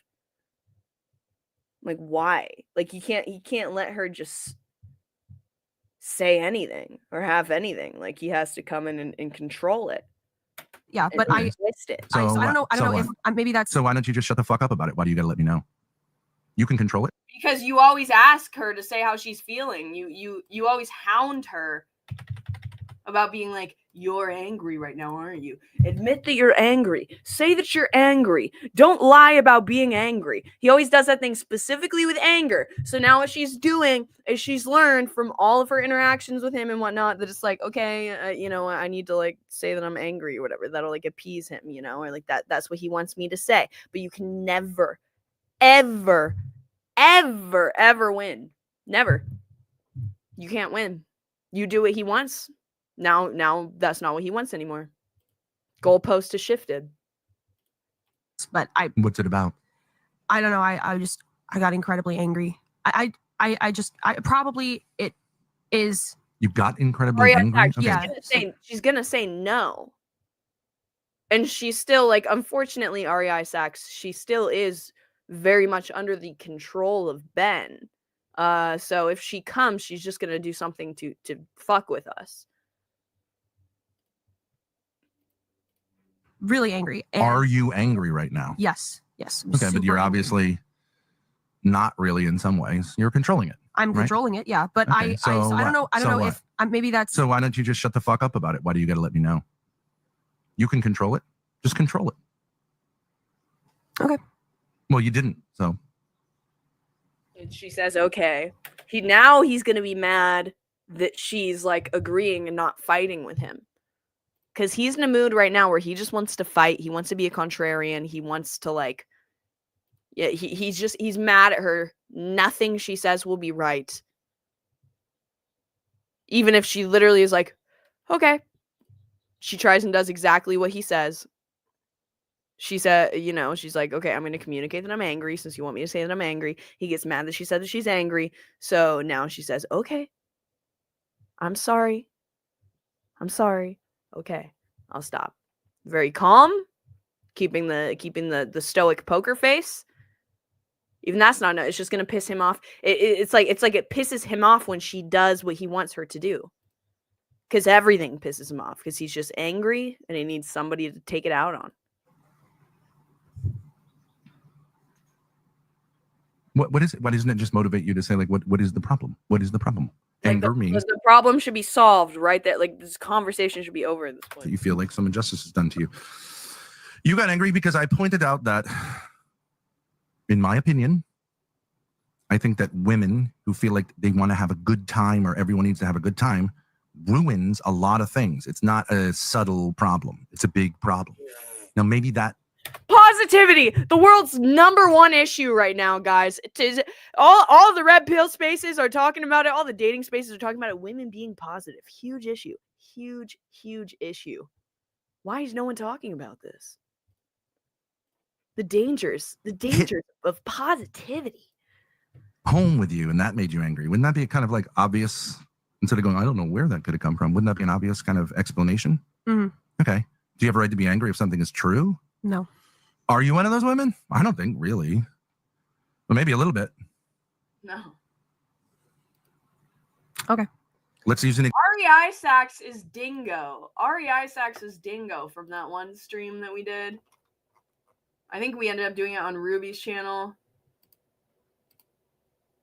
This is it's tropical heat.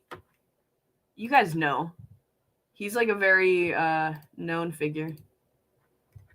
example. Let's get away from this a little bit. Okay, like, is it offensive for you to say that if you're going on a vacation and say the mother or whatever, the woman in charge of the thing is like, are we having a good time all the time?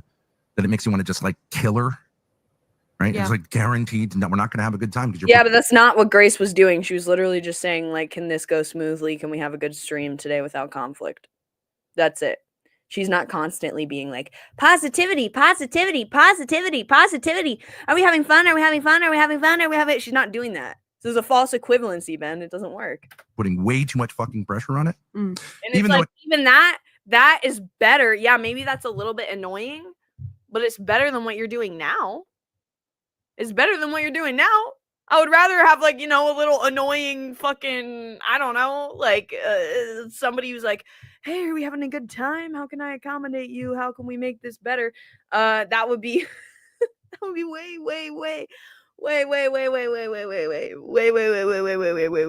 better than an emotional abuse session.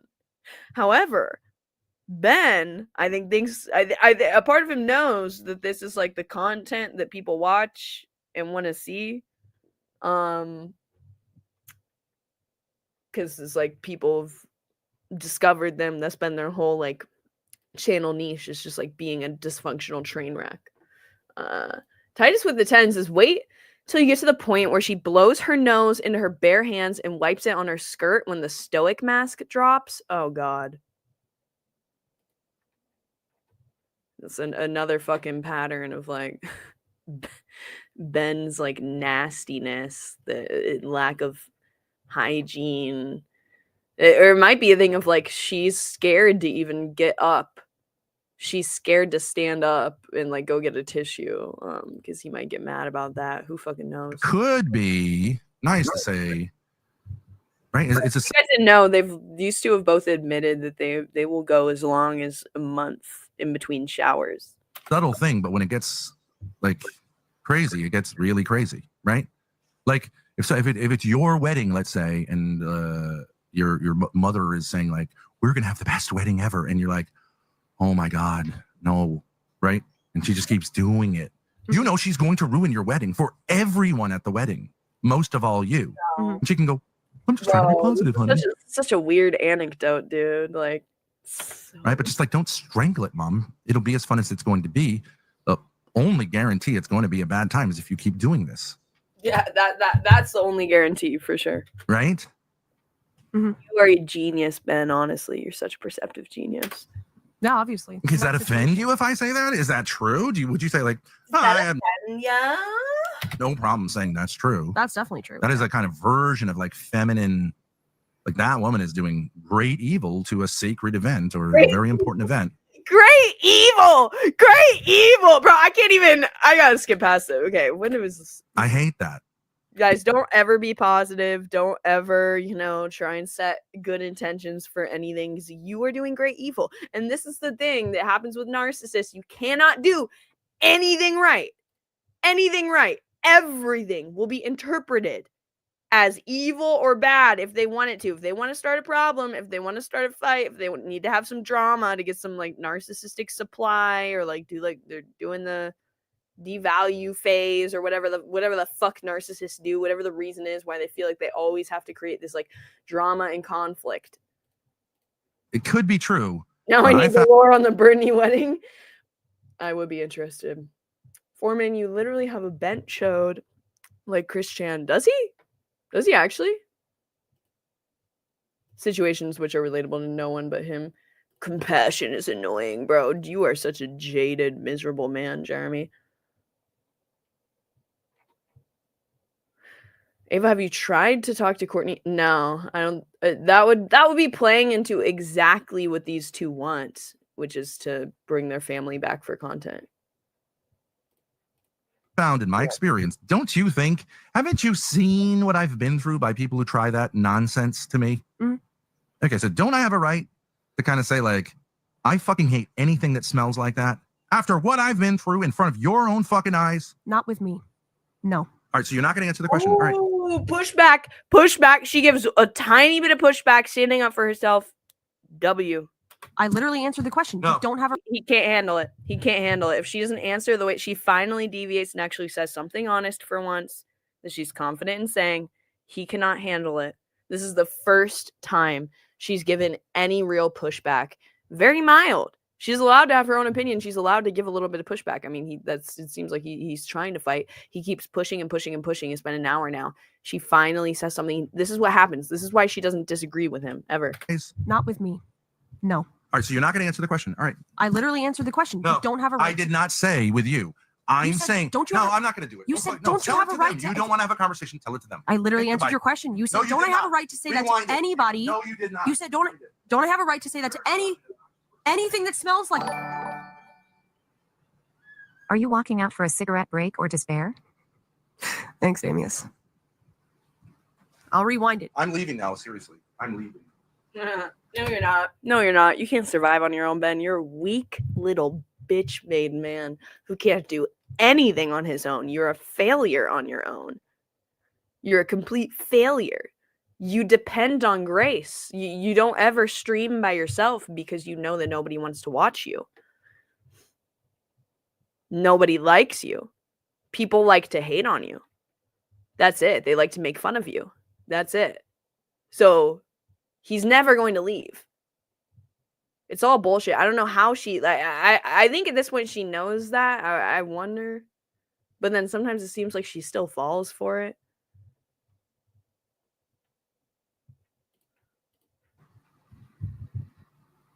I'm not talking to you again until at least 4 p.m., okay? At least 4 Okay. p.m. He just said he's gonna leave and never come back. Then he switches it to, bro, he acts like a fucking, like, 18-year-old, 16-year-old boy.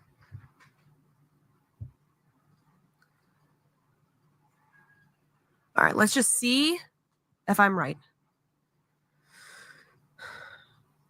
Because that wasn't even like You're a right. bitchy answer. I just meant it. So let's go back. Seen.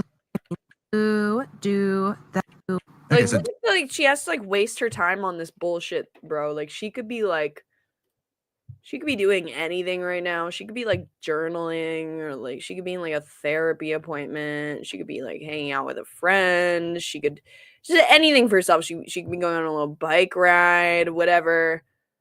Ben has told her he's going to self-delete multiple times already. She knows he would probably do it. So fucking he wouldn't do it. He's too much of a coward to do it. I don't think he's gonna do that. I don't think he would do that. Yeah, go make a friend. Okay, go make a friend. Like, it's like, this is like hours of her, like, it's an hour and there's hours more of this. This is just like one clip that Mark Fusion uploaded. It's fucking insane. Like, and she has to go and, like, go analyze. Like what a waste of fucking time this is. He's robbing her of her fucking youth. don't I have a right to kind of say, like, I fucking hate anything that smells like that? Like my response, I don't hate. Said, don't I have a right to say that to any? Yes or no question. You didn't answer the question. I mean, you could say, like, I demand a yes or no answer to. Imagine taking what he's saying seriously. I hope that she calls his bluff on that. He's not going to if Ben was going to self-delete, he would have done it by now, I think. but it's like his ego is too, he thinks that, I mean, he talks about how he wants to self-delete, but then he also talks about how like he is like Jesus adjacent, or like compares himself to Jesus. It's like, I think that, he, at the end of the day, he thinks he's too like valuable and intellectual and like a gift to humanity to self-delete. This question, but we're having a conversation. It's not a multiple. It's not a yes or no. He didn't say yes or no. I'm saying that my point is, I don't think you have a right to say I hate anything that smells like that with me. And my further point with this is that I'm saying I don't think at this point you, my father, my business partner, have a right to be suspicious of me. Yes, I am fucking saying that. Stop it. I get it. You got burned by mom, but I do think you're wrong. I think at this point, you don't have a right to be hyper suspicious about me. Yes. I would appreciate if you gave me a little bit more trust. Yeah. But the thing is, Grace, you're never going to get that. You will never get that because he has a pathological issue that is not personal. I'm sure she's not even listening to this. And if they do listen to this, it's going to make Ben very upset that I'm actually being nice-ish to Grace, and like siding with her. And it's going to make both of them come at me even harder for siding with her. I think they actually like it more when like I let my emotions and like personal beef and like bias get the best of me and am like more harsh on Grace. I think this is what pisses Ben off the most, as when I defend Grace. But fuck, what was my main point? Is that he has a fucking mental disorder. Like there's something pathologically wrong with him. Like he's always going to be suspicious of you because he's suspicious of everybody, because he projects that onto everybody because that's who he is. That's who he is a manipulative liar. She's hurt. She thinks he doesn't trust her. But he does trust her because he knows he's fully in control of her. Titus, I actually don't know about that. I feel like there is a tiny inkling of him that has fear that she'll leave. When my most abusive, narcissistic Catholic uncle self-deleted. Okay, so shit, it can't happen. He carved "Do Not Resurrect" on his chest and also played Jesus in a long-running musical. Holy fuck. Yeah, he is diagnosed bipolar. It'll be an endless loop of her trying to gain his trust, but there's no actual end on Ben's side. She's going to admit he could talk her into killing someone. Yeah, we played that clip earlier. Is this the part where she does that, or is because this is the first hour and a half of that Father's Day stream? Han's Guru in the chat, he downloaded and recorded it, so he has the worst part when it escalates even more. He said there's like 3 or 4 more hours of it that we'll review like tomorrow or the next day. Maybe. I don't know. I wasn't even putting a lot of pressure on the situation today. I really wasn't. Yeah, she probably wasn't. If he thinks that I deserve more suspicion or an equal amount of suspicion that he gives me now, I just fundamentally disagree with him. And I guess I would say, like, you don't trust me in a fundamental way. And I don't want to do a podcast with somebody who, but I don't really think this is true. Like, I do think he trusts me. So I'm not sure what this like facade of like keeping like it's not really like, I don't, because he always wants drama. He has to fight. There has to be an issue. There has to be. That's like the essence of like being a fucking narcissist, dude. I would say, like, let that down. Don't instantly suspect me. I don't know. It's just like, how many times does this have to happen? And I get that it has to happen a lot of times. I'm very curious to see like when she'll finally like break through, or be like, because yeah, Alexander, like if you guys saw, it is like members only because the reception was shit. I hosted like this guy, he made a clip compilation of when they were doing a very similar type of content a little over a year ago called the Daddy Pill Arc. And they were doing the same exact thing where they would have these struggle sessions, then Ben would like storm off and they'd be in a fight and whatever, and he'd go like hot and cold. And it's like this is fucking reruns at this point. Like it's just the same exact thing that happened last year. Same exact thing. I'm like, how many? And I know it's gonna take a lot of times, but I'm just wondering how many more years? Like, is this gonna be the year when it's finally over? It's not enough to just say it to Grace. You've got to prove it. Like, how do you prove it? I mean, the proof is like, we see the proof right here.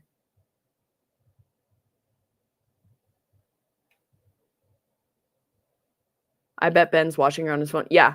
He usually what happens is he storms off and then he goes into the chat and starts talking shit to her in the chat. In these Because types of if that's the I guess I would just say this. My dad has a lot of power over my emotional state. It's very true. He has a lot of power over my emotional state. He could probably, if he really wanted to, get me to a place where I could rope, like pretty easily, if he really wanted to. If he, theoretically, not that he would ever do it, but like if he ever wanted just to show somebody else, to show them that he could get me to delete myself, he probably could. Okay. He's very, very, I'm not saying controlling. I'm just saying I really trust him. He has a lot of power. Why? Why do you trust him? Can we get the whiteboard out? Like, I'm like, dude, these are the moments. I have to pee shit. These are the moments when I wish I could go up. I try to not interact with them directly anymore. But fuck, dude. If it was like a year ago, I would have been begging for the link in the chat to go be like, why? Why do you trust your dad? Why would you trust him after he so obviously misreads you, has misled you, misguided you, ruined opportunities for you? She was getting 1,000 viewers at one point. After the Lolcow Live thing, she was getting 1,000 viewers.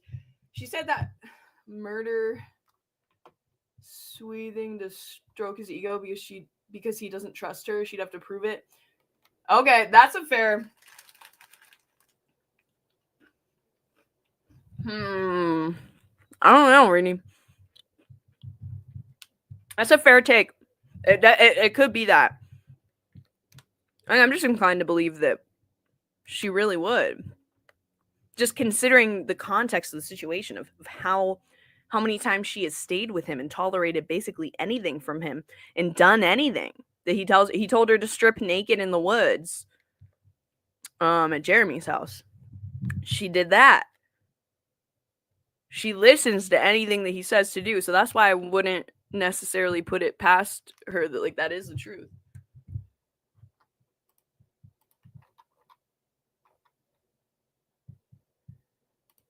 She thinks even someone as miserable as Ben is better than being alone.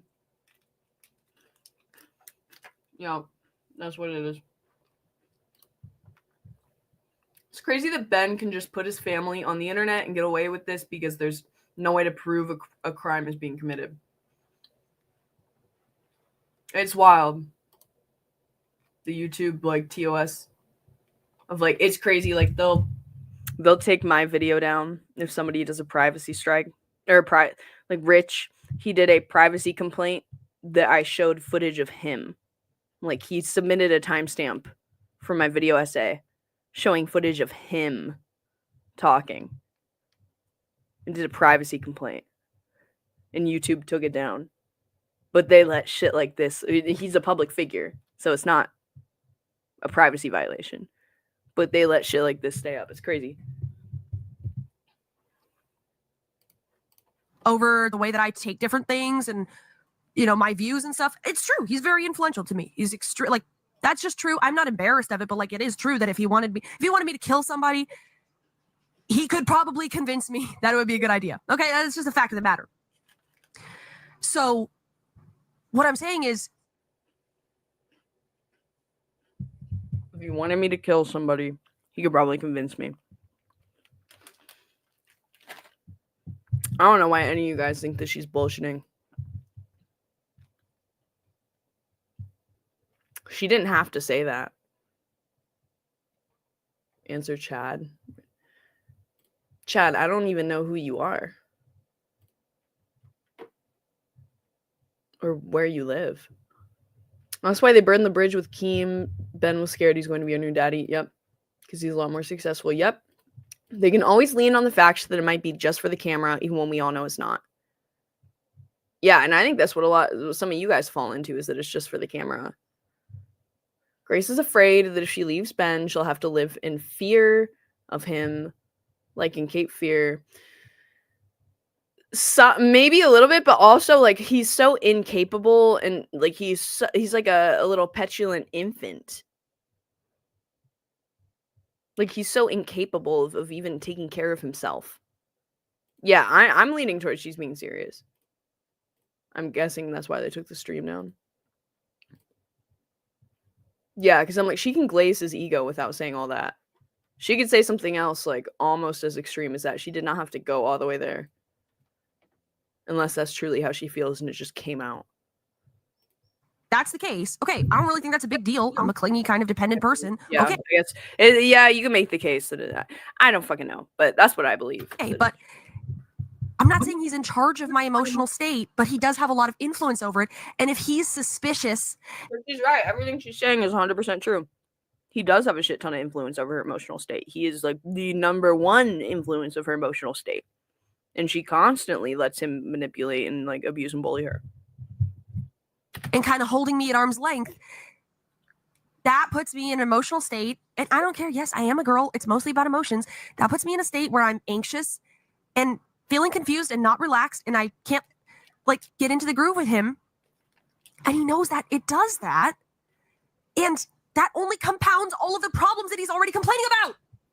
Does that make sense? Yeah. He's just compounding them. It's not an effective way to fix the problems. Yeah. Yeah. So Grace, you have an option now. Because you can stay with somebody who treats you, and this is the issue of why she stays, is because she believes that there's nobody else that she would like get along with more, or like everybody would like, you know, end up being abusive like this. But that's not the case. Like you could find someone where you have just as much fun and like the positive experiences with Ben, minus all of like the negative conflict and stuff. It's possible for you to find that.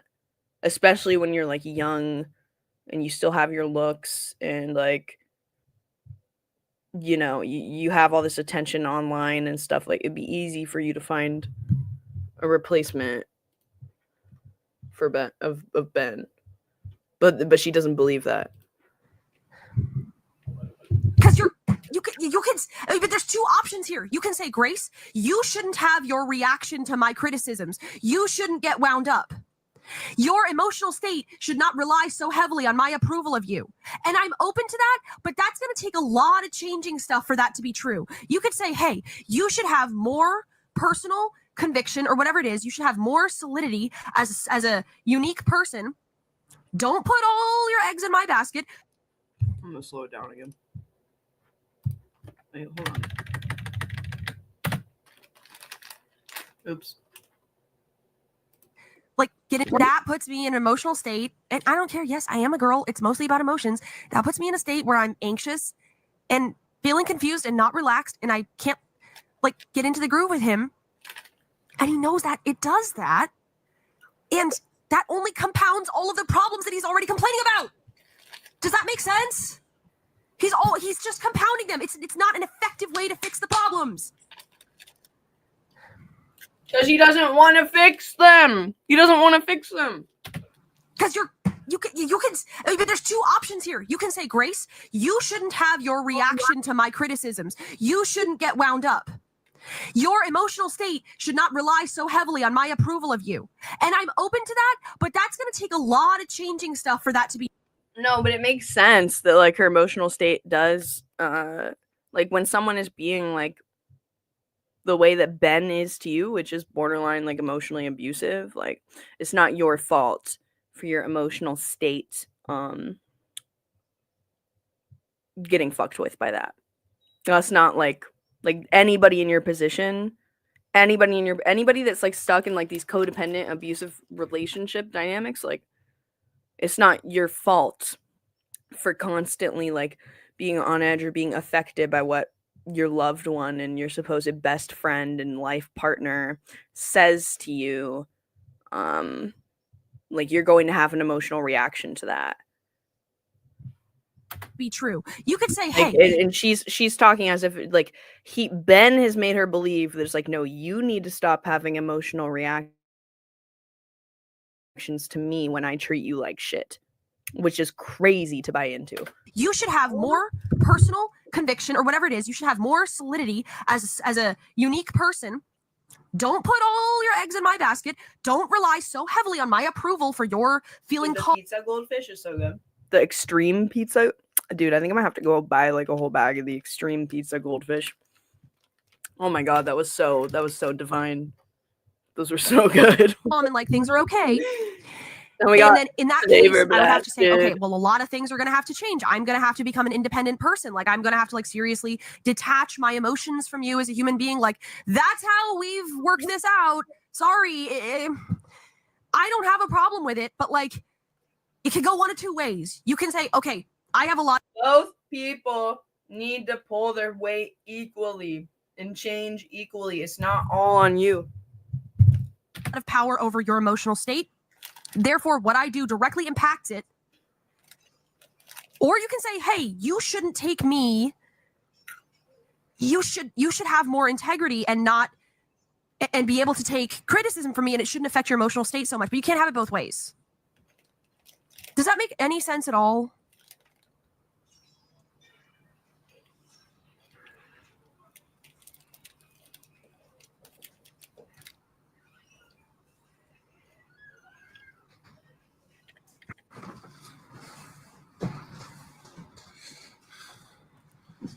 Dude, she seems so fucking nervous with him coming back. Like, do you see the way she's like she's so nervous of what his reaction is going to be to what she just said? Both people need to. Okay, well, yeah, in a relationship dynamic, yeah, obviously not in this dynamic, Benny. But it's like my point is it's not all on one person to change. You're right. I phrased that really stupidly. Obviously, most of this is fucking all of this is Ben, right? The only part that's Grace is that she stays and she tolerates this. But in a dynamic, I'm talking about in like a normal relationship dynamic, it's like, yeah, both people need to put the effort in. It's not just one person that needs to change. How are the Thorps even surviving right now? They haven't made much money on a stream in a long time. They have a few like big pay pigs. And then also they get like hourly from Kick, but yeah, they haven't been streaming that much, so I don't really know. I think they have more money than they let on. They have more savings than they let on. She once on stream said that she hates the cycle and that she can't get out of it, but she didn't say specifics of what was meant.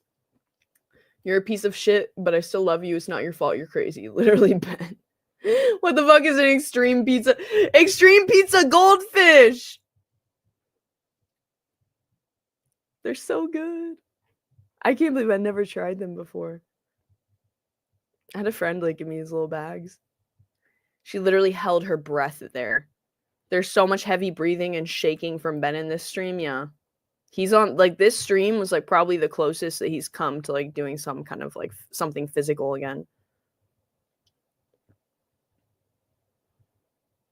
Ben doesn't even get erect and leaks poop constant. Okay. Extreme cheddar. I'm not leaving. You can leave. You know why I leave? No. Well, because you get frustrated.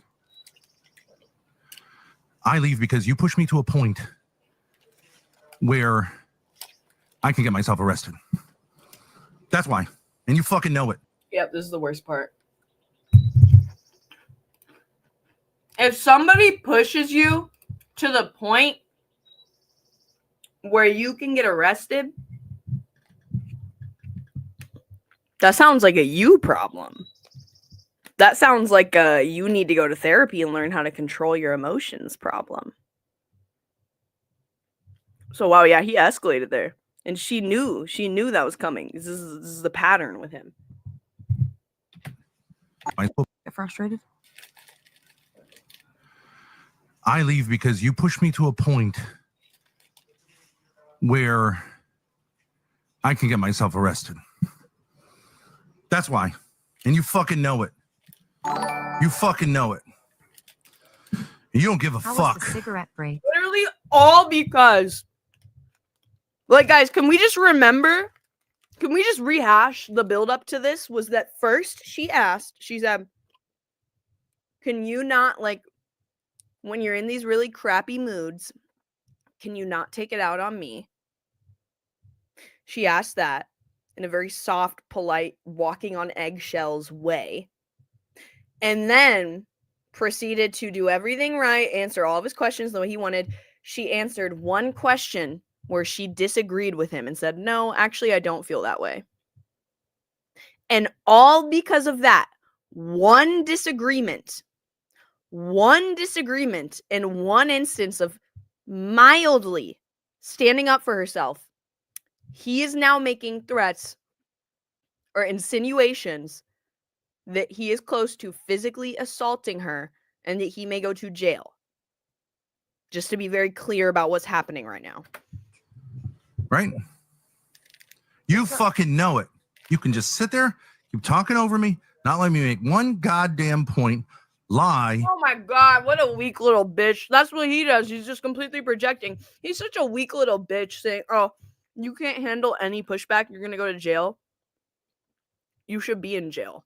You should be in jail right now for that, just that warning sign of like how fucking little emotional control you have. That's a huge fucking red flag. You are dangerous to society, dude. You have the emotional control of a 12-year-old. That is fucking insane to say. And pathetic. That is pathetic. Like, you are not, like, he wants to talk about being a masculine man, this and that. You're a little baby. It's funny how Ben's violent rage is only directed to women, when men treat him with an actual level of disrespect constantly. He can control his anger. Yeah, he has, like, severe mommy issues. He can control his anger when he would get retaliation. Yes, B-Bean. Yes. He needs to get help at his age. It's really, really embarrassing. Like, this is, like, really, really pathetic. Like, this is probably some of the most shameful shit. Like, no wonder he wanted Grace to private this. I think that's why, is he about to cry? Huh? I think that, you know darn well that you cannot disagree with Ben in person. Yeah. Even if the camera's on, there's still a risk. Just a pathetic excuse of, like man-child. Like, it's, I don't even know what else to say. And I'm going to have to leave. Because I can't do what I should do, which is smack you in the fucking face for being disrespectful to me. I love how he calls himself like an intellectual. Like, he's so smart. He's so intellectual, you know. That's his biggest strength, is that he's like this, like, you know, Yale adjacent guy who's like coming on the internet to have intellectual conversations about religion and whatever. Who's so intellectual. But then he has no conflict resolution skills, no communication skills whatsoever. Like, imagine you have a little small conflict where somebody disagrees with you. Like, this is just like a telltale sign of like zero. And it's like, I know he's not like super dumb, but this is making him look super dumb. Like, this is the way that someone who's really, really stupid acts. But today, I don't give a fuck. So everyone, get your phones out. Look up the Warren Police Department and get ready, because I'm not leaving this time.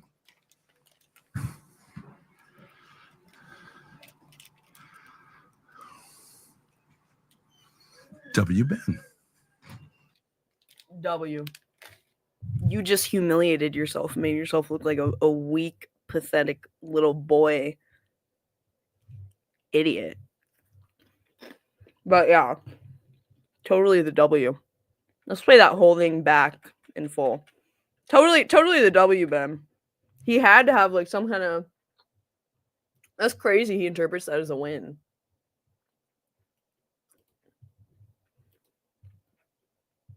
Yeah, W. This is a W Grace.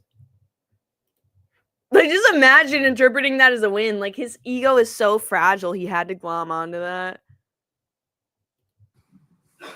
You know why I leave? No.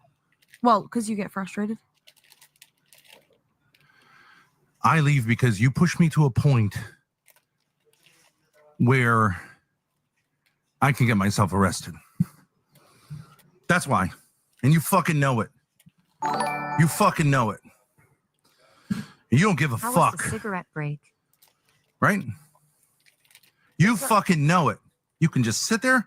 My behavior and my emotions, it's your fault. It's your fault. Keep talking over me, not letting me make one goddamn point, lie, and I'm going to have to leave because I can't do what I should do, which is smack you in the fucking face for being disrespectful to me. But today, I don't give a fuck. So everyone, get your phones out.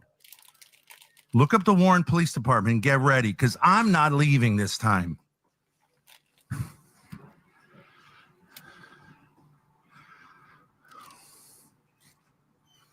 W. Ben. W. Ben, you just made yourself fucking...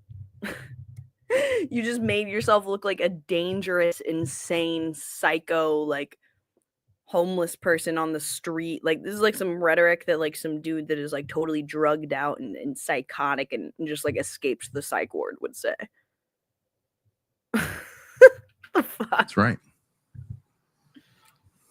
He's like those kids, you know, bro. He's like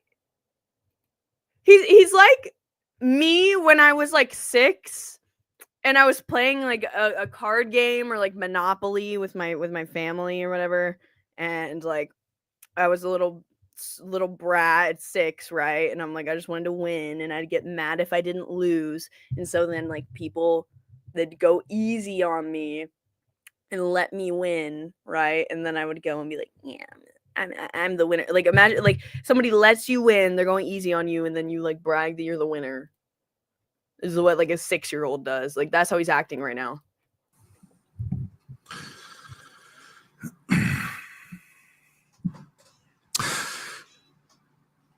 OG Raza says, Ben is scared of the police. Yes, everyone is scared of the police. You're not scared of the police? You're scared. Why would you be scared of the police unless you're doing something wrong? Scared of your own shadow. Do you want to come up and bust my balls? I don't care. You're scared Someone of wanna your come own up? shadow. Drop the link. I love it. Let's do it. Hey, it is what it's going to be, but that's too much.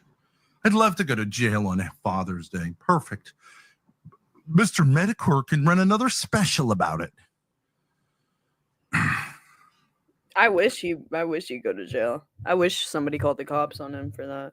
I wish that I don't want Grace to get hurt, but like I wish that he had like done something stupid on stream to not hurt her, but like enough to be like incriminating and send him to jail. I really wish that happened. I want to see him go back to jail so fucking bad. He reminds me of the I don't care that you broke your elbow guy. There was a lot of heavy breathing and towering over Grace and staring her down through the monitor. Yeah. Ben shouting out his favorite police department. Damius TTS messages were funny. Does he take a lot of Adderall or something? No, I don't know. I don't think he takes like any medications. Bob Gorka fears no cops. All right. Look at him. You know, he's already regretting sending her away. He's already regretting it because he can't hold a stream down on his own. Invite. Gonna do this. Learned a few things. Copy. Droppy. She like on the phone. She's like on the phone with someone in the background. I don't know. I'm not saying every circumstance. Did I send it? Yes, I did. All right, Irk, you've got. Okay, Irk. let's see who's this. Right. Stinky Brew. Stinky Brew comes up. I hear myself. There's a delay and that's kind of weird. Sounds good. Because I was making a point to her, she wasn't hearing it, and Okay, let's listen how he rewrites history here. Let's see. and she was talking over me, and that's disrespectful. Well, she's a You do that all the time. There's so many times when he's interrupted her in this exact stream. It's so revealing to me that he can't actually come up with anything legitimate to say. He has to say something that's an obvious, blatant lie. This is what all these like fucked up little like lying, like manipulative fucking scumbag men do on the internet. This is what Rich does. Of Healthy Family Force. This is what they do. They have to glom on. They have to create some kind of lie and rewrite history to even to cope and convince people that like there's no real truth that they can glom onto. There's not one. It's so revealing that he immediately goes to a lie and an exaggeration. you're a woman and you're her father and you're the old man. So what? You shouldn't even be in the same house as her. That's a grown woman. I'm in a studio. Not a I little can't be in a kid. studio with a grown woman. Man, fuck all that studio shit. Well, What are you know doing? Making a YouTube show or trying to live? You You want to live life or you want to be on you're gonna YouTube? talk over me too. Hey, watch this. Bye bye, nigga. Someone else want to try?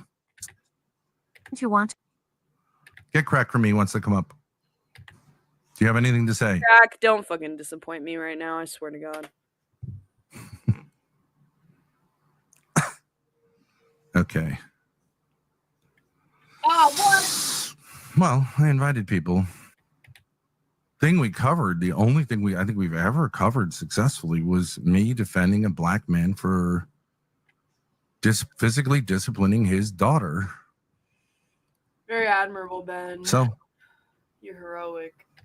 he beat up his father, but like practically killed him with the muzzle of a. He, like without Grace sitting there, he literally just seems like a rambling like schizo.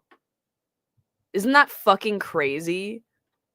Like he's just a pathetic rambling old boomer. And he knows that. Shotgun. Like he's insecure right now. He's like bouncing. Like I think he actually is kind of nervous. Obviously, he's not going to be.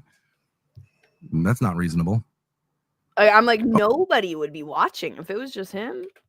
Okay, Andrea D. Ben, you constantly talk over her, interrupt her. What a joke you are, Ben. Can you come up and have a conversation about that? I'm not saying I don't talk over her.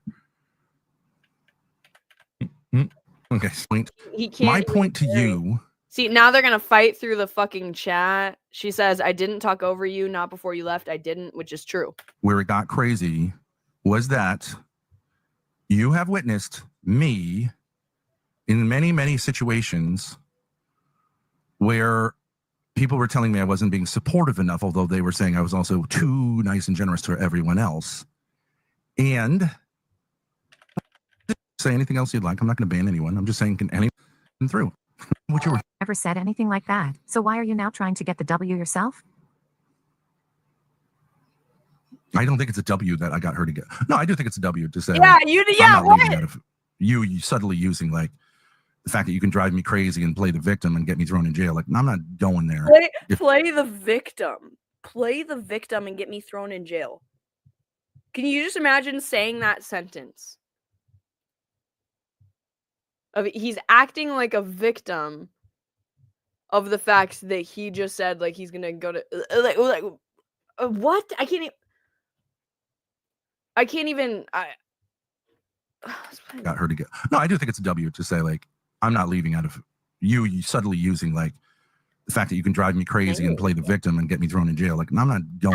I'll have the last word. I'll have the last word. Play the victim and get me thrown in jail. Like that cancels out. If you get thrown in jail, that means you did something illegal or were thinking of doing something illegal. So you would be the victimizer and she would be the victim if you went to jail for smacking her in the face. Imagine twisting it like that. There. If it'll be what it's going to be. If you want to do that, do it. Imagine Okay. thinking you're a victim after you. I mean, I'm sure that actually probably a very large amount of men who get sent to jail for domestic violence probably do convince each other that they're the victim. Andrea, that I don't get. Okay, now here's Stinky Brew. Welcome to watching the stream, Mr. Stinky Brew. I watched the first one, and I've also watched this one. Okay, so then you kind of are aware of what the situation is, correct? Yeah, nothing. Let's be honest.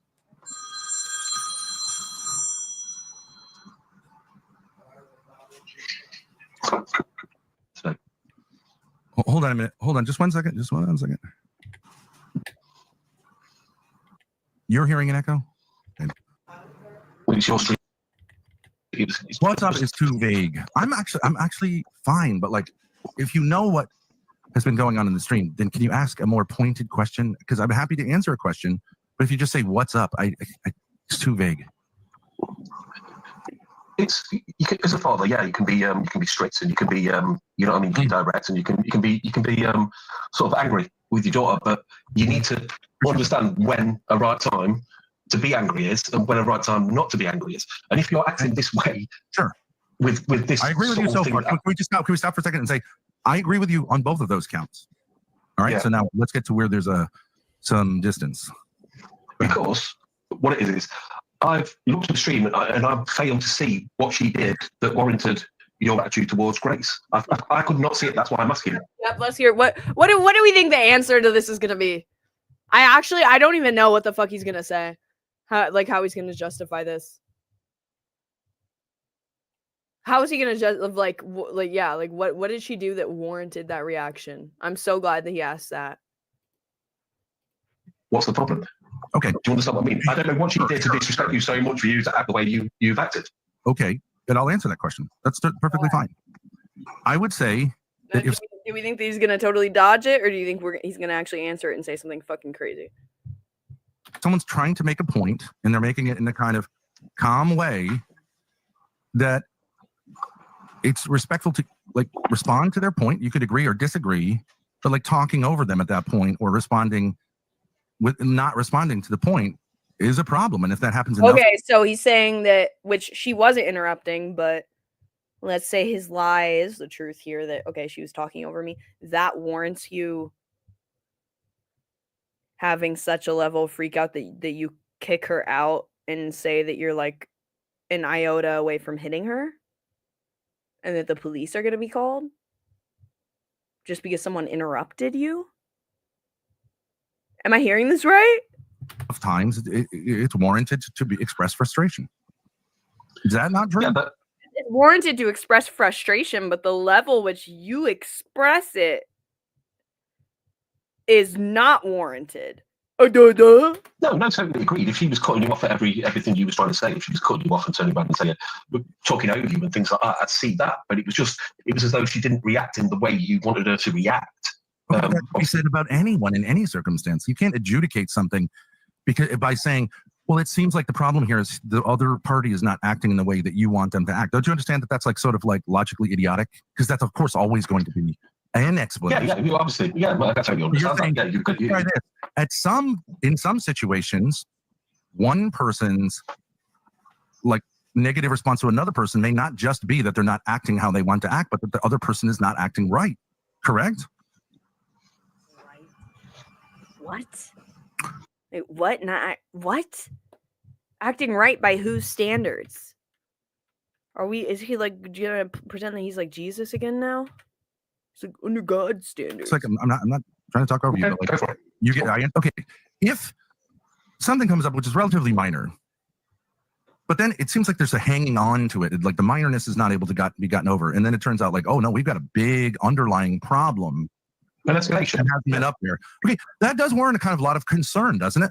That would be like, oh shit, especially if you didn't think that was the problem and you thought that had been figured out years ago and now it's coming back again. You could see how that's like, okay, that's a big deal.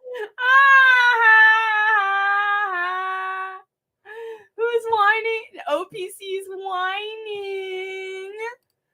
Oh, little baby is sad. He got timed out. Oh my god. Imagine getting timed out in my chat and then literally going to Discord to fucking bitch about it, dude. Ava, you retard mom. If you're calling my mods a retard, if you're calling my mods retarded, you don't deserve to be here, bro. If you're just gonna talk, you talk shit to me, you talk shit to my mods and whatever. Like, why do you feel like you're entitled to be here? You know, you're banning me from the Thorp chat. Like, it's like, hey, if that's how it's gonna be, why do you think that you're entitled to some kind of like immunity? Nobody likes you. I had something important to add. This is what he does too. OPC Don. He's the number one Grace Thorps and Ben Thorpe enabler. So what he does, his manipulation tactics they're very transparent. He doesn't ever have anything important to say. Because what he does is he comes in and he'll be like, "What's up, Mob Ties?" He'll be like, this is what he did when he first met the Thorps, is he kept telling everybody, guys, I saw something, but I can't tell you what it is. I have some very important secret information, but I don't know if I want to say it. But I saw something crazy. But you know, you're gonna have to get it out of me. He pretends that he has like this like special information or whatever, but then like he doesn't have anything. He's proved so many times, like he's done this tactic so many times of saying like, guys, I have something important to say, I have some secret information, and then he has none. He never has anything to offer. And then look, now he's using the F slur here, and all the F slurs show up. Stand up Christian man. Stand up Christian man over there. I wonder if he's trying to like impress Grace by using that language. Even Rainey agrees, bro, and they're friendly in the chat. He does, and it's fairly manipulative. Even Rainey agrees. That's brutal, man. That's brutal. Because I know you guys are friendly in the chat. Like a and you're abusive towards me. Like, what if your wife was to say, like, hey, Mr. Stinky Brew? If Mr. Stinky Brew was to say, like, whatever, there's a minor thing, like, whatever, you want more money, you have more money or something like that. And then either of you say to the other, like, I think that our relationship is basically one in which you abuse me and I've been the victim of abuse. That's a big deal, right? All abusive and I am a victim of your abuse. That's a big deal, correct? And Warren's like, yeah, it is a big deal, man. It is a big deal. And that's why everybody hates you. See, what he's saying right now is he's trying to reframe it that he is actually the victim of abuse here. He is a victim of abuse. To me, yeah, but it's not being abused. Whatever you. I mean, fair, you gotta agree. Tony, you're here. You're always talking shit, Tony. Always. I don't think I've seen a positive comment from you in like a while. But you're still here. Are they a victim? That's a different story. I just want to concede. I just want you to concede. Okay. Yes. Yeah. Basically, what I was saying is, say I don't know something. Okay. You're coming in out up on stream. Like Montero's always talking shit in here too. But yeah, you're the same. You're doing the same thing to me. Sorry, I've got a new internet connection, so it's not working 100%. Stuff now. But plays where you just said, where is going to go? It's going to go either more violent or it's going to go physical. So what you need to do is you need to take yourself out of that situation. Walk away like you did. Walk away. Do you know what I mean? Calm down. Speak to the person. Okay. All right, Stinky Brew. He tried. Stinky Brew's trying. Interrupt me if I get something wrong. But like, hold on. It doesn't matter that you've now escalated it because how many calls or text messages did you get off each other today? Counting your mother's nudes? Oh, My yeah. mom's been dead since 2005, bro. So if you've got this is when he brings up your mom thing, that's when he's really triggered. Pointless, mate. Listen, seek therapy. No, wait a minute. I've got stuff to do. No. I've got stuff to do. I've got some beers. I've got some beers. No. You don't have anything to do. I don't think you have anything to do. Bye, Ben. See you later, Ben. Bye, Ben. Now. What a way to end it there. God damn. And then of course we have the biggest one of the biggest Grace simps So these are the people that support the Thorps, dude. It is south to west. He says, Ben had every right to feel frustrated. Central to his philosophy is that despairing is both counterproductive and a hostile act. They have a fundamental disagreement on the trajectory of their channel, but Ben is constantly pulled in different directions, which would have caused any rational person to feel frustrated. He's been put through hell, police, courts, divorce, constant criticism, and naturally this creates tension, but he has endured. Guys, Ben is a very strong man who has endured in the face of all of this unfair criticism that he does not deserve at all. I DM'd you Imperius' latest appearance. Oh shit, really? I look like I'm about to go lesbian it up. You think so? No, this person unironically supports him. They unironically support the south to west person. They've been a supporter in the Thorps chat for a very, very long time. They genuinely idealize Ben, and I mean, you have to be a really special level of retarded to not see to leave a comment like this. I mean, it's at the same level of I wouldn't be surprised if this person is under the age of 18 or really old and going through some kind of mental degeneration or something, or is just as evil as Ben. You think that Ben wrote that about you? Think that that's Ben's all? OPC. Yeah, Napstar. I went over that a second ago from what you sent in my Discord. Ava, you're showing your lack of social skills right now. That is true, secondhand snake. In my opinion.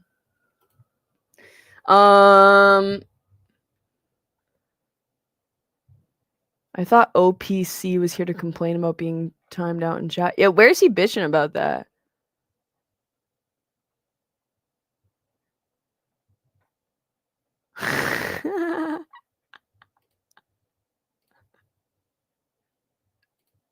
Our Lord and Savior right here, guys.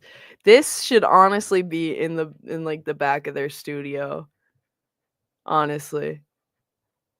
Let's cut the shit, man. Let's cut the shit and let's be real about how you feel about yourself, Ben.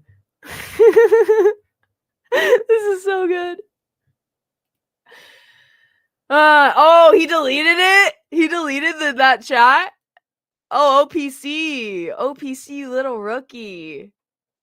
That's gonna be there forever, OPC. Why you delete it? Why don't you stand by your words, OPC? Stand by your words. What are you ashamed of? Naughty, naughty, naughty. That's right. Somebody got a little bit twiggered. A little bit twiggered. Always double down. Yeah. Own it. If you want to be the third Thorp, you gotta own it. You have to double down. I think you need to start saying the hard R as well. You're getting there. You're getting close. You're now saying the F slur. Let's start saying the N word, and yeah, you'll maybe you'll finally be accepted and loved by Grace. Anyways, I think that he should be untimed out by now. It looked like somebody just timed him out for 10 minutes. If you have anything you'd like to try and say. Yeah, this is him. Yeah, Napstar. This is what we're looking at right now. OPC's Ben's buttworm. Anyways, guys. I've got to get going. I have to cook dinner. I'm taking my dog on a walk. So I'm kind of low energy today. Very low energy. Just fucking stressed about this HFF bullshit. Been doing legal stuff again all day. In communications with YouTube legal all day, and I'm not gonna be bullied into a submission. Can we see Georgie? Oh my god! Yeah, I My mom has one, but she lives very close by, and so we're gonna take him and we're gonna go to the beach. I don't think I've ever taken him like to the actual beach before. Like I've taken him to like a bluff and we watched like the view of the beach from like on a cliff. I don't know if he's ever been down by the water. He's been down by like a little river, but it's gonna be really cute. He looks just like if you guys have seen Ruby's dog, he's kind of like Ruby's dog, like the color, but then he's a toy Australian shepherd. So this is like the closest dog that I've found to what my mom's dog is like.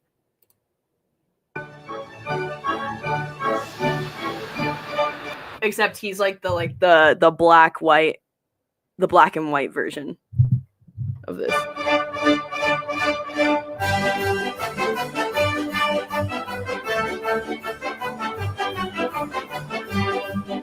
Wait, that's when he was a puppy. Let me show you.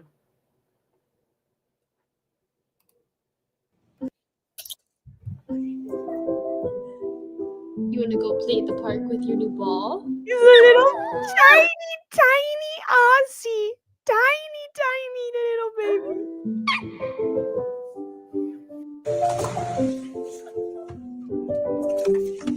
baby. They're like super hype.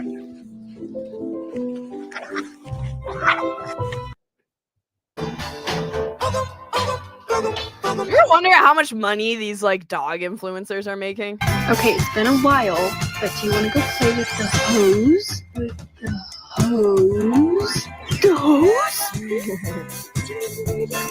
Must be missing it, ain't no. Yeah, they're super fucking hyper dogs. They're super fucking hyper though. Like I honestly I can't wait for him to go like a little bit older. But then once he gets his energy out, he'll be so cute and he'll just come and like cuddle up on your lap. And I'll make a short of it or something at the beach today.